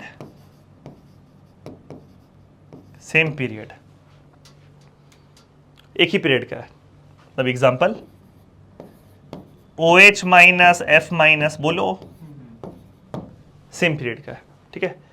या फिर और डोनर एटम इज सेम, कि डोनर एटम ही सेम है। जैसे डोनर एटम सेम है उसमें हम लोग क्या बोल सकते हैं? OH माइनस बोलिए, इसमें डोनर एटम कौन है? O। OR माइनस बोलिए, इसमें डोनर एटम कौन है? Again O। CH3COO माइनस बोलिए, डोनर एटम कौन है? Again O। समझ गए? ये दोनों केसेस में कौन कौन सा केस? अगर डोनर एटम सेम पीरियड को बिलोंग करता है तो भी, और डोनर एटम सेम है तो भी, इन दोनों केसेस में nucleophilicity order is same as basicity order. आया समझ में क्या बोले? पूरा क्लियर करो। न्यूक्लियोफिलिसिटी का ऑर्डर ओवरऑल कैसा होगा, न्यूक्लियोफाइल का ऑर्डर कैसा होगा? अगर आपका न्यूक्लियोफाइल सेम ग्रुप का है, जैसे फ्लोराइड, क्लोराइड, ब्रोमाइड और आयोडाइड, तो उसका न्यूक्लियोफिलिसिटी डिपेंड करता है कि सॉल्वेंट कौन है। पोलर प्रोटिक सॉल्वेंट अगर है तो वो तो इस चारों एनायन को सॉल्वेट करेगा, और सबसे ज्यादा सॉल्वेट करेगा जो उसका साइज सबसे छोटा है यानी कि फ्लोराइड को, और उसका न्यूक्लियोफिलिसिटी सबसे कम हो जाएगा, यानी down the group nucleophilicity increases. अगर आपका सॉल्वेंट पोलर एप्रोटिक है तो वो एनायन को सॉल्वेट नहीं करेगा, और न्यूक्लियोफिलिसिटी किसका सबसे ज्यादा होगा? जिसका साइज सबसे छोटा है वो सबसे तगड़ा डोनर होगा, क्योंकि उसमें इलेक्ट्रॉन का डेंसिटी सबसे ज्यादा है, and nucleophilicity will decrease down the group. But if the donor atom belongs to same period और the donor atoms itself they are same. Example दिख रहा है? जैसे मान लो डोनर एटम है नाइट्रोजन, ऑक्सीजन, फ्लोरीन, वो तो सेम पीरियड का हो गया। या फिर डोनर एटम ही सबका सब सेम है, तो फिर जो भी ऑर्डर बेसिक स्ट्रेंथ का ऑर्डर होगा same will be nucleophilic strength order. Next nucleophilic substitution is SNNGP। इसका फुल फॉर्म क्या हो गया SNNGP का? Nucleophilic substitution through neighbouring group participation. ठीक है, कहां पर ये वाला मैकेनिज्म होता है? दूसरा तो एक बात ये समझना है कि ये जो रिएक्शन है ये बहुत कॉमन रिएक्शन नहीं है, एक दो स्पेशल केस है जहां पर SNNGP होता है, तो ध्यान भी रखना एग्जाम में कि ये वाला केस आया है। जैसे SN1 SN2 बहुत कॉमन रिएक्शन है, आप लोग के बोर्ड एग्जाम के सिलेबस में SN1 SN2 है, लेकिन SNNGP आप लोग के बोर्ड एग्जाम के सिलेबस में नहीं है, ये जेई के सिलेबस में। तो मान लो कि SN1 SN2 आएगा ना एग्जाम में, तो वहां पे आपको बहुत कंफ्यूजन नहीं होगा, क्योंकि वो तो इतना ज्यादा बनाए हुए रहेंगे क्वेश्चन की तुरंत बन जाएगा। SNNGP बहुत ज्यादा सवाल इसका नहीं मिलेगा आप लोग को, पूरा किताब बनाओगे तो मेरे को लगता है कि 4-5 सवाल मिलेगा, तो इसीलिए इस पर थोड़ा खासा ध्यान रखना है हम लोग को। SNNGP कहां पर होता है ध्यान से देखो। जैसे मान लीजिए एक ऐसा कंपाउंड है CH3 सल्फर लोन पेयर और यहां पर CH2CH2Br। ध्यान देना, इसमें ये Br लिविंग ग्रुप है और इसका पहला एटम, दूसरा एटम और तीसरा एटम जो है, थर्ड एटम, इसके पास लोन पेयर है।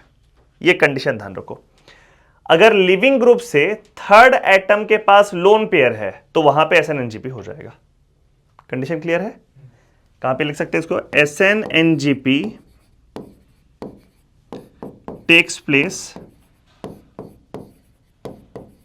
if third atom from living group contains lone pair। Okay, कभी भी ऐसा दिखे कि तीसरा एटम लिविंग ग्रुप के साथ अगर जो है लगा हुआ वो लोन पेयर वाला है तो वहां पे SnNGP हो जाएगा। क्या होगा ऐसा केस में? यहां पर मैकेनिज्म देखिए, फिर से यहां पे लिखते हैं CH3 सल्फर लोन पेयर, यहां CH2CH2Br। पहला स्टेप में ये लोन पेयर इस कार्बन पे अटैक करेगा और यहां से लिविंग ग्रुप लीव कर जाएगा। तो अब देखिए इस केस में 3 मेंबर्ड रिंग बनता हुआ दिख रहा है आप लोग को, ठीक है? इसे थर्ड एटम जहां पे 3 मेंबर्ड रिंग कम से कम फॉर्म करे, जैसे ये वाला अटैक हुआ यहां पर क्या बना, तो CH3 सल्फर और उस सल्फर से यहां पे लगा हुआ है CH2, इस जगह भी लगा हुआ है CH2, यहां पे बॉन्ड बन गया और इस सल्फर के पास प्लस चार्ज। बोलो ऐसा बना है? बन गया। अब क्या है कि ऑब्वियसली ऐसा तो है नहीं कि अपने में ये वाला कंपाउंड खाली ये रिएक्शन करके बैठा रहेगा, क्योंकि न्यूक्लियोफिलिक सब्स्टिट्यूशन है तो यहां पर एक न्यूक्लियोफाइल का अटैक तो होगा ना। तो यहां पे एक न्यूक्लियोफाइल बना हुआ है, कोई भी न्यूक्लियोफाइल, फॉर एग्जांपल यहां पे लिखा हुआ है OH माइनस लिखा हुआ है, ठीक है? तो वो OH माइनस फर्स्ट स्टेप में आके रिएक्शन नहीं किया है। मान लो किसी बच्चे को SnNGP नहीं आता होगा तो वो क्या करेगा फर्स्ट स्टेप में?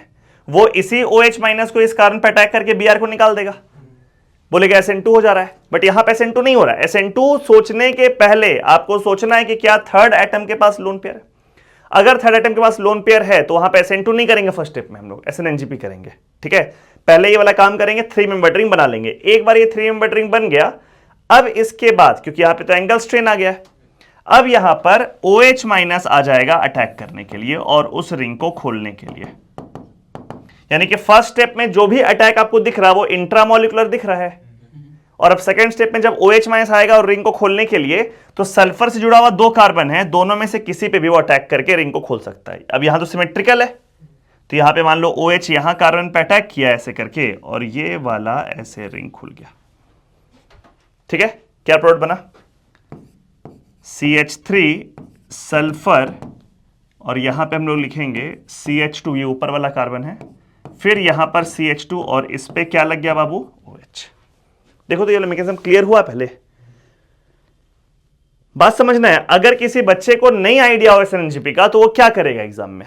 वो इस OH माइनस को सीधे लेगा और यहां पे SN2 कर देगा, ठीक? लेकिन SN2 तो हो नहीं रहा है। यहां पे क्या करना है आपको?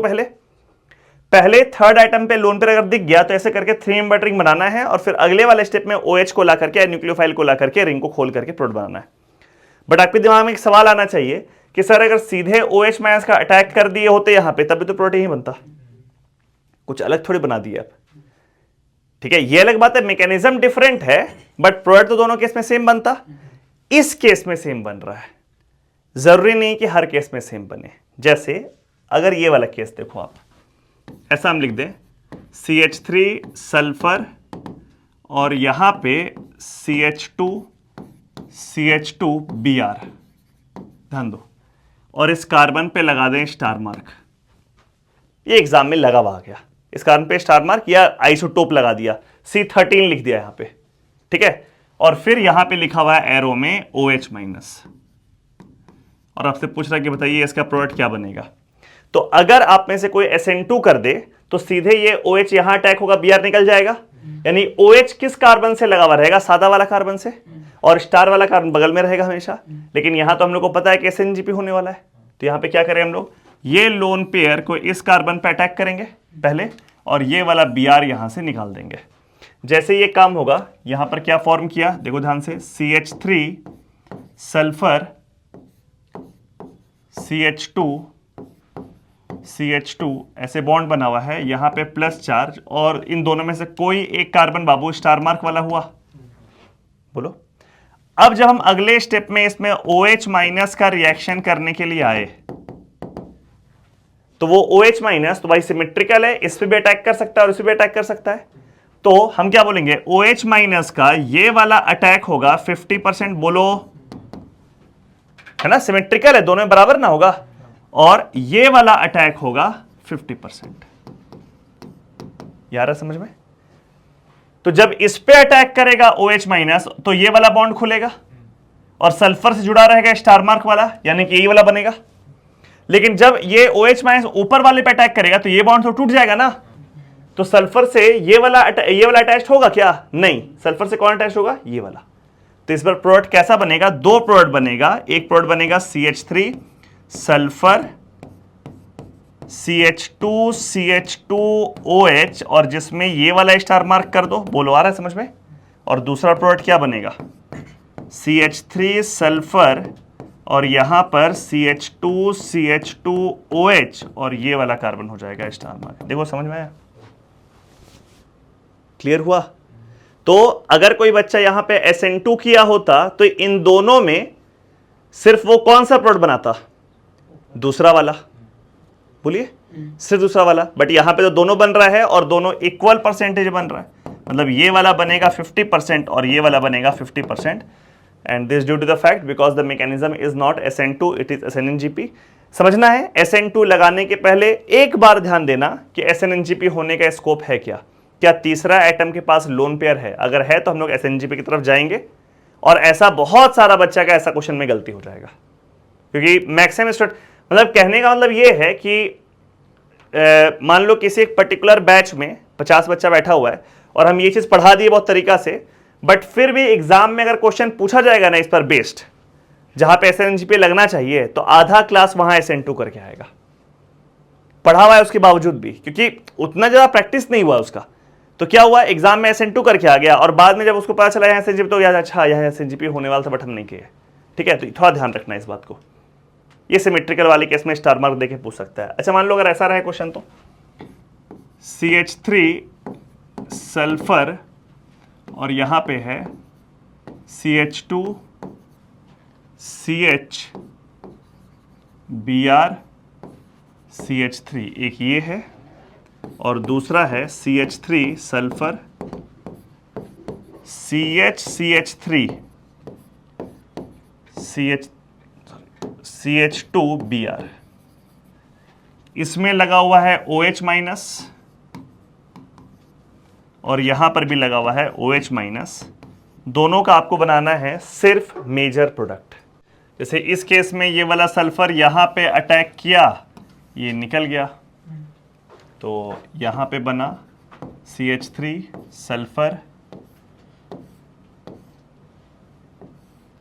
ऐसे, और एक CH3 यहां ऐसे ना बना है, और ये प्लस चार्ज, बोलिए। और फिर इसमें जब अटैक करेगा OH माइनस, खाली मेजर प्रोडक्ट है तो ऑब्वियसली वो OH minus will attack here, और ये वाला बॉन्ड ऐसे खुल गया, तो इसका प्रोडक्ट कैसा बना? CH3 सल्फर हो गया, यहाँ पे ये सल्फर जुड़ा हुआ है इस कार्बन के साथ, यहाँ पर लगा हुआ है CH3 और यहाँ पे लग गया CH2OH। आ रहा है समझ में? ये वाला प्रोडक्ट हो गया इसका मेजर। ठीक बना है ना?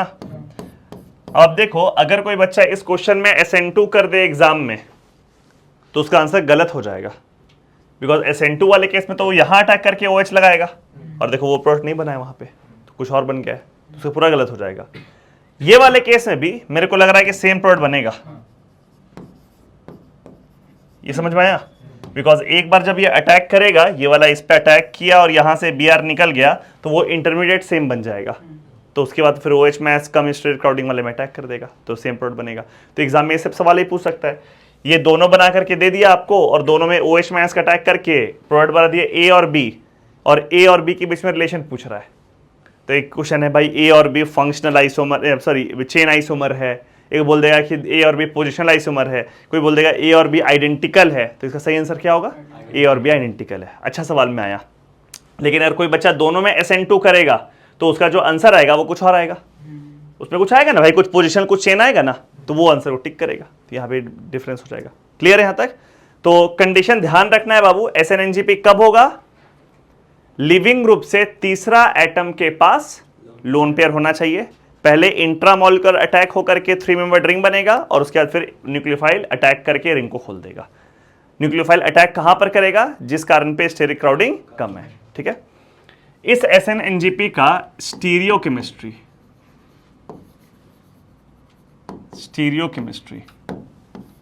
देखो ध्यान से, जैसे हम लोग यहां पे चल जाएंगे शुरुआत वाला केस में। देखो ये तो खैर ए साइक्लिक कंपाउंड है, तो स्टीरियोकेमिस्ट्री का ऐसा कोई रोल नहीं है यहां पे, लेकिन ये जो सल्फर है इसका लोन पेयर जो अटैक कर रहा है यहां पे, ठीक है, और यहां से Br निकल रहा है इलेक्ट्रॉन पेयर को लेते हुए, तो ऑब्वियसली ये सल्फर और ये Br अगर सेम साइड हुआ तो अटैक नहीं हो पाएगा, रिपेल मार देगा दोनों। कुछ आया समझ में?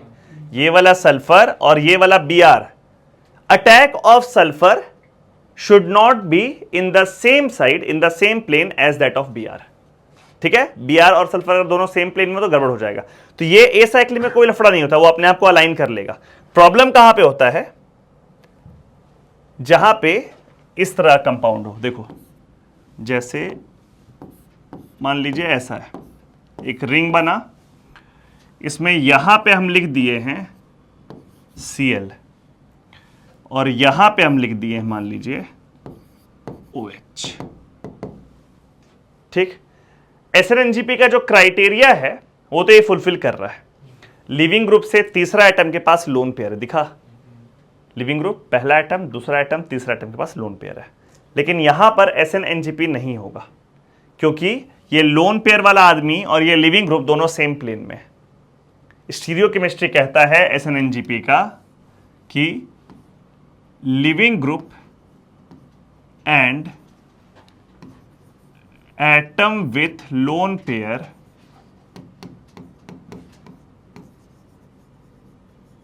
should not be in the same plane।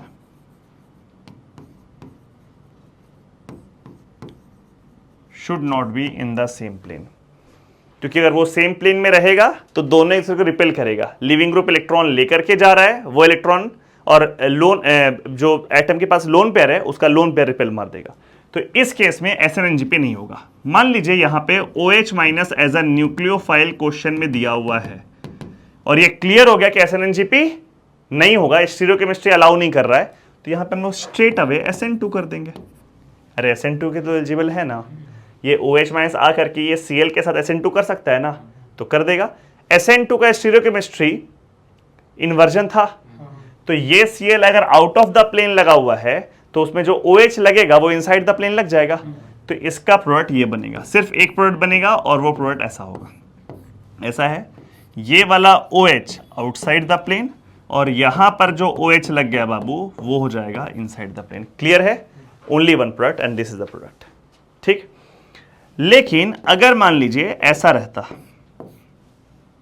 ये वाला कोई भी कर सकते हैं, जैसे मान लो ये वाला आउटसाइड द प्लेन OH और ये वाला इनसाइड द प्लेन Cl, और इसमें हम लिख दिए OH माइनस। ध्यान समझना, ये लिख दिए OH माइनस। अब यहां मेरे को दिख रहा है लिविंग ग्रुप से तीसरा एटम के पास लोन पेयर है और दूसरा लिविंग ग्रुप और लोन पेयर वाला आदमी एक दूसरे के साथ एंटी भी है, सेम प्लेन में नहीं है। तो इस केस में हम लोग किए थे SN2, लेकिन इस केस में क्या हो जाएगा? SnNGP। तो SnNGP होने के लिए दो कंडीशन है, पहला तो थर्ड एटम के पास लोन पेयर होना चाहिए, दूसरा स्टीरियोकेमिस्ट्री भी अलाउ करना चाहिए। ठीक है, तो यहां पे कैसे होगा, मैकेनिज्म कैसे बढ़ेगा?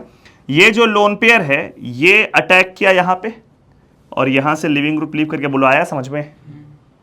वही 3 मेंबर रिंग बनना है। कैसा बनेगा फोटो? ये आपका 6 मेंबर्ड रिंग और इसमें जो OH है वो यहां पहले हम लिख देते हैं, ये रहा OH और वो OH यहां से आउटसाइड द प्लेन, यहां से भी आउटसाइड द प्लेन, यहां पॉजिटिव चार्ज। ये समझ में आया सब लोग को? क्योंकि ये OH तो आउटसाइड बाहर है ना, तो अटैक ऐसे किया तो ये तो O ऐसे बाहर निकला हुआ लग गया ना, देखो ऐसा बन गया।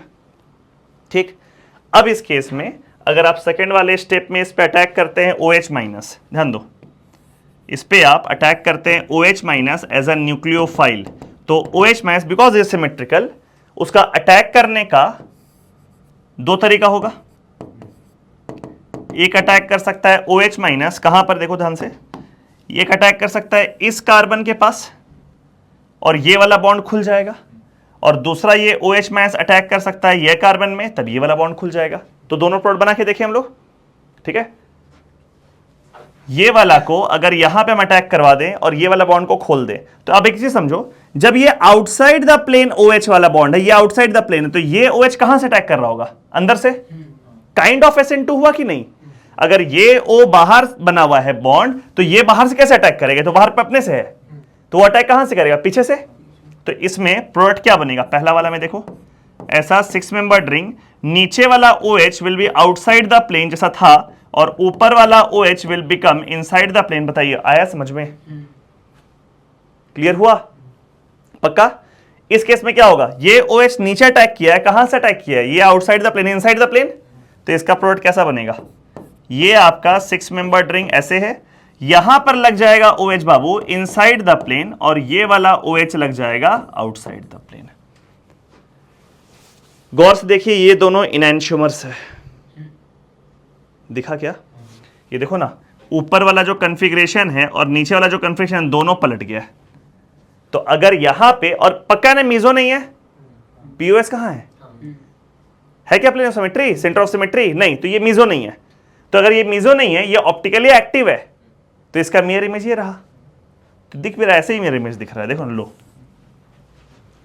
दिख गया। तो ये दोनों क्या है? इनैंशियोमर्स। अच्छा, 50% ये बनेगा, पक्का बात है, और 50% ये बनेगा, पक्का बात है। तो बेसिकली दिस रेसिमिक मिक्सचर। आया समझ में? अब सवाल देखो, क्वेश्चन में आपको ये कंपाउंड देकर के बोलता OH माइनस, प्रोडक्ट कौन सा बनेगा? तो सिर्फ एक बनेगा। Number of products 1, which is optically active. दिख रहा है क्या? This compound is optically active. ये दिखता है फट से? तुरंत देखो इसमें क्या ये मीजो है? नहीं। POS COS नहीं है, तो ऑप्टिकली एक्टिव हो गया। लेकिन इसमें एक ही बन रहा है, क्या इसका मिरर इमेज साथ बन रहा है? नहीं, एक ही बन रहा है। नंबर ऑफ प्रोडक्ट्स कितना बना? 1। लेकिन इस केस में नंबर ऑफ प्रोडक्ट्स कितना बना? 2। Both are enantiomers. So actually the product is a racemic mixture, overall it is optically inactive. सारा कुछ क्लियर हो गया यहां तक में SNNGP में? ठीक है। क्या एक चीज हम लोग पढ़े SNNGP में? लिविंग ग्रुप से तीसरा वाला आइटम के पास क्या होना चाहिए? Lone pair. फर्स्ट स्टेप में वो लोन पेयर वाला आदमी कार्बन कंटेनिंग लिविंग ग्रुप पे अटैक करेगा, लिविंग ग्रुप निकल जाएगा, 3 मेंबर्ड रिंग बनेगा। ठीक है। सेकंड स्टेप में न्यूक्लियोफाइल आकर के अटैक करेगा और उस रिंग को खोलेगा। अटैक करने का प्रेफरेंस कहां पर रहेगा? जहां पे स्टेरिक क्राउडिंग कम है। स्टीरियोकेमिस्ट्री कहता है कि लोन पेयर वाला एटम और लिविंग ग्रुप एक दूसरे के साथ एंटी होना चाहिए, सेम प्लेन में नहीं होना चाहिए, और स्टीरियोकेमिस्ट्री फॉलो होगा तभी SNNGP होगा। ठीक है। अगर SNNGP का दोनों कंडीशन फुलफिल हो गया, पहला कंडीशन थर्ड एटम के पास लोन पेयर होना चाहिए, और दूसरा कंडीशन लिविंग ग्रुप और लोन पेयर वाला एंटी होना चाहिए। अगर ये दोनों फुलफिल हो जाता है तो SN2 से ज्यादा प्रायोरिटी मिलेगा SNNGP को। ठीक है, क्लियर है। एक और केस है जहां SNNGP होता है।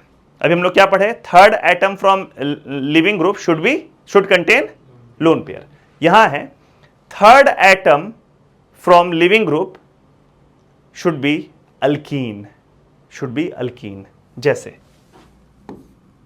CH2 double bond CH, single bond CH2, single bond CH2, single bond Br। मान लो ये है, अलाइलिक नहीं, ध्यान रखना। थर्ड एटम पे अल्कीन होना चाहिए, थर्ड एटम पे। जैसे ये पहला एटम, दूसरा एटम, तीसरा एटम अल्कीन है। ठीक है। अब यहां पे अगर लिखा हुआ है क्वेश्चन में OH माइनस, तो फिर से मान लो लास्ट क्लास में ये वाला क्वेश्चन आप कहीं मिल जाता आप लोग को, आप खट से SN2 कर देते इसमें। यहां SN2 नहीं होगा, यहां पे SNNGP होगा। Third atom from living group should B alkyne. तो दोनों कंडीशन अगर एक जगह लिखे हम, तो यहां पे लिख सकते हैं हम लोग फर्स्ट में कि फर्स्ट यहां पे SNNGP takes place if third atom from living group contains lone pair और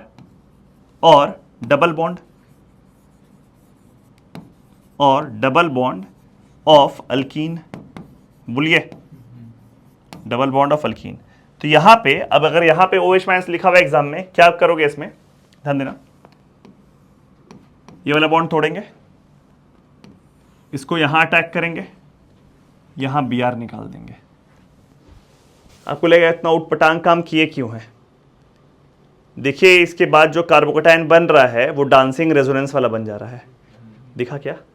जैसे ही बॉन्ड तोड़े ये वाले CH2 पे प्लस चार्ज, और बगल में जो बॉन्ड बना हुआ है उसमें आप देखो गौर से 3 मेंबर रिंग दिख रहा होगा आप लोग को।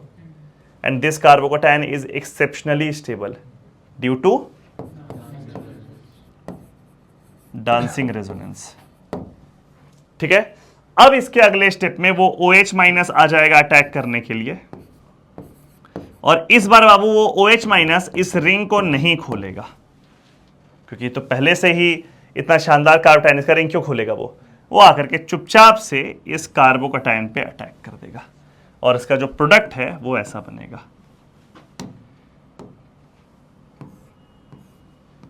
ऐसे है, इस जगह पर CH2 और यहां पे लग गया OH, ये प्रोडक्ट फॉर्म किया। बस रिएक्शन का जानकारी होना चाहिए, एग्जाम में हो जाएगा, क्योंकि एग्जाम में अगर सवाल पूछेगा आपसे तो उसमें मतलब सवाल का वैरायटी तो कुछ ना कुछ हो ही सकता है।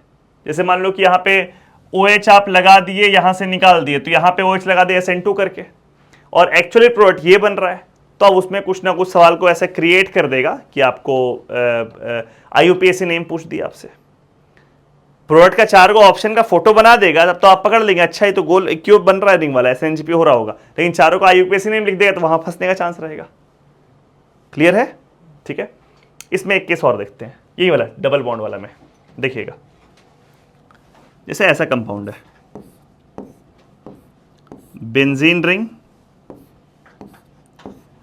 और यहां पे लगा दिए हम मान लो CH2Br, ध्यान देना, CH2Br। ठीक, फिर से कंडीशन तो है बाबू, लिविंग ग्रुप दिख रहा है, पहला एटम, दूसरा एटम, तीसरा एटम देखो अल्कीन है, दिखा? तो इसमें भी अगर लिखा हुआ है OH माइनस, तो यहां पे आप SNNGP चलाएंगे, सीधे SN2 नहीं करेंगे, तो कैसा होगा बॉन्ड बताओ? ये वाला डबल बॉन्ड इस कार्बन पे टूटेगा, आ रहा है समझ में, और वो कार्बन वाला इलेक्ट्रॉन जो आया वो इस कार्बन पे अटैक करेगा, और यहां से Br निकल जाएगा। आया समझ में वाला पूरा? वैसे ही किए जो ऊपर वाला किए थे। ठीक है, क्या बना है इसमें देखो तो,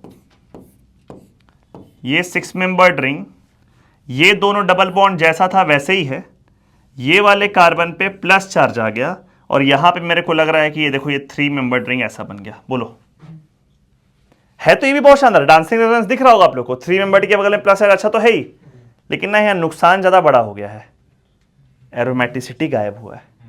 और आपको पता है कि डांसिंग रेजोनेंस के ऊपर सिर्फ एरोमेटिक होता है, तो यहां पे सब कुछ सही था, ये तो बहुत खुश हुआ, लेकिन यहां पे बोल रहा है कि नहीं नहीं, बन तो गया डांसिंग रेजोनेंस, लेकिन नुकसान मेरा ज्यादा हो गया, एरोमेटिसिटी गायब हो गया। तो अब जब OH माइनस यहां अटैक करने के लिए आएगा, ध्यान देना इस केस में वो कार्बोकैटायन में अटैक नहीं करेगा, फॉर ओनली दिस केस जहां बेंजोनॉइड गया है, वो कार्बोकैटायन पे अटैक नहीं करेगा, फिर तो एरोमेटिक अभी हो ही नहीं पाएगा। अब इस OH माइनस को ये रिंग खोलना पड़ेगा वापस से, तो ऑब्वियसली सिमेट्रिकल है ये दोनों, तो किसी भी पे अटैक कर सकता है। तो ये OH मान लो अटैक किया इस पे, आ रहा समझ में, और ये वाला जो इलेक्ट्रॉन पेयर है वो टूटा, और टूट करके यहां पे बना दिया वापस पाई बॉन्ड।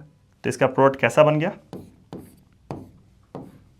ये 6 मेंबर्ड रिंग गोल वापस हो गया ना एरोमेटिक, और यहां पे कैसा बन गया? बोलो ठीक बनाए हैं, 1 कार्बन 2 कार्बन और उस पे लगा हुआ OH।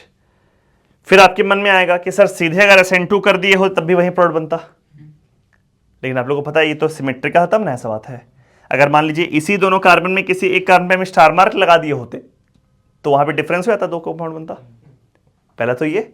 और दूसरा, अगर मान लो कि यहां पे CH2 नहीं होता, यहां पे एक ब्रांचिंग कर दिए होते तो ये वाला भी सिमेट्रिकल नहीं होता, फिर वहां भी कुछ ना कुछ ब्रांचिंग किया हुआ रहता, तो वहां भी आपको स्टेरिक क्राउडिंग आपसे अटैक करना पड़ता, तो वहां भी डिफरेंस आ जाता। न्यूक्लियोफिलिक सब्स्टिट्यूशन इंट्रामोलिकुलर, जैसे हम लोग SN1 पढ़ लिए, SN2 पढ़ लिए, SNNGP पढ़ लिए, SNAR तो हम लोग पहले ही पढ़ लिए थे, तो ये है SNI इंट्रामोलिकुलर। इसका बहुत फेमस एक रिएक्शन है और बहुत इंपॉर्टेंट भी, ये रिएक्शन है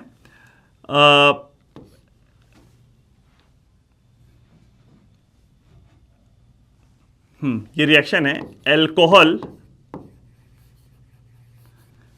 को हम लोग रिएक्ट करेंगे SOCl2 के साथ। ध्यान समझना, SOCl2, SOCl2 का नाम होता है थायोनिल क्लोराइड।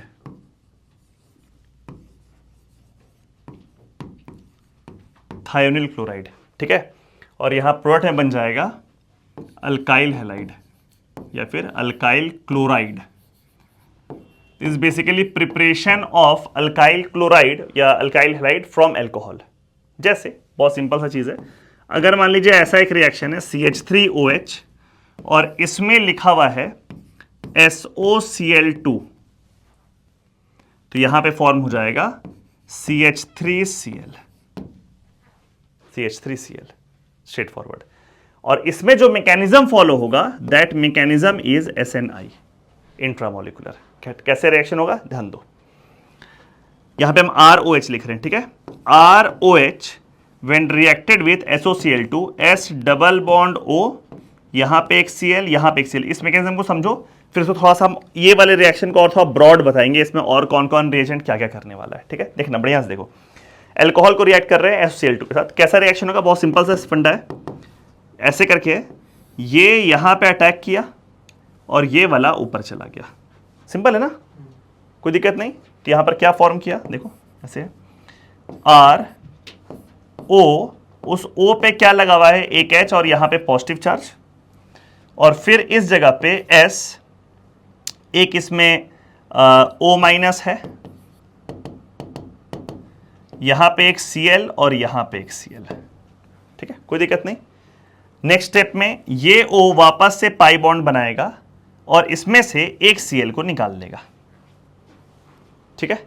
जैसे CO माइनस करता है ना, वैसे ही डबल बॉन्ड बनाया और एक लिविंग ग्रुप लीव करी। जैसे C डबल बॉन्ड स्टेबल होता है, वैसे ही S डबल बॉन्ड भी स्टेबल होता है। ये Cl जब निकला तो ये इस H प्लस को निकाल लिया और HCl गैस बन के उड़ गया।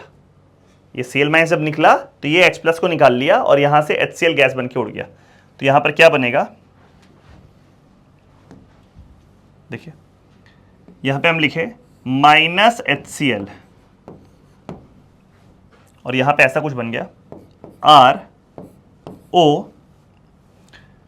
S, एक सेल बाकी है और यहां डबल बॉन्ड हो। देखो समझ में आ रहा है, ये वाला Cl निकला, वो इस H प्लस को निकाल के भाग गया, HCl गैस बन करके उड़ गया, HCl गैस बन के उड़ गया।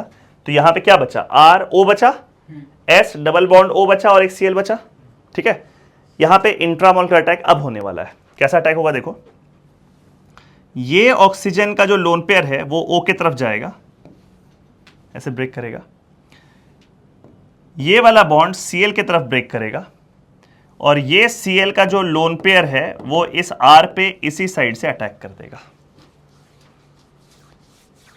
तो 4 मेंबर्ड साइक्लिकल ट्रांजिशन स्टेट दिख गया आप लोग को, बोलो ऐसा दिख रहा है 4 membered cyclical transition state. R है यहां पे O है, यहां पे सल्फर है और यहां पे है क्लोरीन, ठीक है। R और O के बीच का बॉन्ड बाबू टूट रहा है, बोलो। S और O के बीच में एक बॉन्ड तो गोटा पहले से था ही, एक और बॉन्ड बन रहा है। S और Cl के बीच का बॉन्ड ब्रेक कर रहा है, बोलिए, और R और Cl के बीच का बॉन्ड फॉर्म कर रहा है। दिखा, ये हो गया 4 मेंबर्ड साइक्लिकल ट्रांजिशन स्टेट जो यहां पे फॉर्म किया, बन गया। और फाइनल स्टेप में जब ये हो जाएगा तो क्या क्या बना, मेरे को एक दिख रहा है कि यहां पे सल्फर डाइऑक्साइड, यहां पे डबल बॉन्ड O भी एक है, सल्फर डाइऑक्साइड बन करके उड़ जाएगा। दिखा क्या, ये S डबल बॉन्ड O पहले से एक है, जब ये वाला इधर गया, ये वाला इधर गया, तो एक डबल बॉन्ड और यहां भी बन गया। तो एक तो ये सल्फर डाइऑक्साइड गैस उड़ जाएगा और साथ में और क्या बनेगा, RCl दिख रहा है, R पे वो Cl लग गया। ये मैकेनिज्म जो ओवरऑल है, इसमें ये वाला जो स्टेप है इसी को हम लोग कहते हैं SNI, न्यूक्लियोफिलिक सब्स्टिट्यूशन इंट्रामोलिकुलर। क्या हो रहा है देखिए, इस R की तरफ फोकस करो, इसमें ये O वाला बॉन्ड टूट करके अगर O की तरफ जा रहा है तो ये O का बॉन्ड लिविंग ग्रुप है और ये Cl जब इस पे अटैक कर रहा है तो ये Cl न्यूक्लियोफाइल है। तो लिविंग ग्रुप लीव कर रहा है, न्यूक्लियोफाइल अटैक कर रहा है, लेकिन हो रहा है with in the same substrate, तो इसी को ना बोलेंगे intramolecular attack. This is nucleophilic substitution intramolecular, ये वाले स्टेप को। और काफी फेमस एग्जांपल है ये। कौन सा एग्जांपल है? अल्कोहल में हम लोग क्या डाल देंगे? थायरिल क्लोराइड SOCl2 और प्रोडक्ट बन जाएगा अल्काइल क्लोराइड, ठीक है, and the mechanism followed is SNI। Alcohol से अल्काइल क्लोराइड बनाने का और भी तरीका है, जैसे SOCl2 के जगह आप PCl3 डाल करके बना सकते हैं, या फिर आप PCl5 डाल के भी बना सकते हैं। ये सब अलग अलग मैकेनिज्म हम बताएंगे बाद में आप लोग को, ठीक है। PCl3 डाल के ये बना सकते हैं, PCl5 डाल के भी बना सकते हैं। लेकिन अगर कहीं पूछा जाएगा what is the best method to prepare alkyl chloride from alcohol, तो आप बोलेंगे when you react alcohol with SOCl2 then this gives the best yield of alkyl chloride, यानी कि सबसे बेहतर तरीका है। रीजन, इसमें दो दो गैसियस प्रोडक्ट बन रहा है, दिखा क्या? इसमें दो दो गैसियस प्रोडक्ट बन रहा है, एक HCl और एक SO2, और दोनों गैस डब्बा में से उड़ जा रहा है, बाकी सब लिक्विड फेज में है, समझना, यानी कि डब्बा बंद नहीं है। आप SOCl2 को डाले अल्कोहल में, ये भी लिक्विड फेज में, ये भी लिक्विड फेज में, तो आपका कंटेनर तो ओपन है, रिएक्ट किया और दो दो गैस बनाओ और वो गैस उड़ गया, तो ली चाइटलर्स प्रिंसिपल लगाओ, प्रोडक्ट रिमूव हो गया ना रिएक्शन मिक्सचर से, तो रिएक्शन फॉरवर्ड डायरेक्शन में शिफ्ट करेगा, जिस वजह से ये अल्काइल क्लोराइड का जो यील्ड है वो टॉप पे चला जाएगा। ये समझ में आया? ठीक है। ये पूछता है आपसे कि बेस्ट यील्ड कौन देगा, तो कहीं पे आप लोगों को थायरिल क्लोराइड दिख जाएगा, वो बेस्ट यील्ड देगा। बाकी में ऐसा फंडा नहीं है, गैसियस प्रोडक्ट वाला फंडा नहीं है, ठीक है। तो SOCl2 इसको लिख देते हैं यहां पे हम, अगर कहीं पे है ROH, उसको आपको फॉर्म करना है RCl में, तो you can use PCl3, you can use PCl5 और you can use SOCl2, you can also use HCl। ये भी हम लोग बाद में पढ़ेंगे, इसको आप लोगों को दिख भी रहा होगा, अरे H+ लगा दिए, लिविंग ग्रुप बन गया, निकल गया, Cl- लगा दिया, RCl बन गया, ठीक है। पढ़ेंगे हम लोग सारा, अल्कोहल वाले चैप्टर में पढ़ेंगे। अभी फिलहाल क्योंकि सब्स्टिट्यूशन वाला पार्ट चल रहा है, इसलिए हम लोग ये वाला देख रहे हैं। अभी हम लोग खाली ये देखें SOCl2 वाला। तो ये सारा रिएजेंट जो है बाबू, वो अल्कोहल से अल्काइल क्लोराइड बनाता है, याद रहेगा। PCl3, PCl5, SOCl2, HCl सब बनाता है, लेकिन this SOCl2 gives best yield. और ये बेस्ट यील्ड क्यों मिल रहा है, क्लियर है? बिकॉज इसके रिएक्शन में दो दो गैसियस प्रोडक्ट बन रहा है, HCl और SO2, जो कि रिएक्शन मिक्सचर को छोड़ करके निकल जा रहा है। ली चाइटलर्स प्रिंसिपल क्या बोलेगा कि प्रोडक्ट का यील्ड बेस्ट हो जाएगा। बाकी रिएजेंट्स याद कर लो ये सारे रिएजेंट में, ठीक है। एक और बात, जिस डायरेक्शन से R से जुड़ा हुआ लिविंग ग्रुप लीव कर रहा है, उसी डायरेक्शन से Cl अटैक कर रहा है। कोई पीछे से तो अटैक नहीं कर पाएगा, बिकॉज ये साइक्लिकल बन रहा है, 4 मेंबर्ड, तो ये पीछे से तो अटैक नहीं कर पाएगा। तो जिस डायरेक्शन से लिविंग ग्रुप लीव कर रहा है, उसी डायरेक्शन से न्यूक्लियोफाइल अटैक कर रहा है। This is called retention in configuration if this R is chiral. आया समझ में? जैसे SN2 में हम लोग क्या किए थे बाबू, जिधर से लिविंग ग्रुप लीव किया था उसके पीछे से न्यूक्लियोफाइल को अटैक किए थे, तो वहां हो रहा था इन्वर्जन इन कॉन्फिगरेशन। यहां पर क्या हो रहा है, जिस डायरेक्शन से लिविंग ग्रुप लीव कर रहा है उसी डायरेक्शन से न्यूक्लियोफाइल अटैक कर रहा है। This is called retention in configuration. तो यहां पे इसका स्टीरियोकेमिस्ट्री SNI का स्टीरियोकेमिस्ट्री क्या है? This is retention in configuration,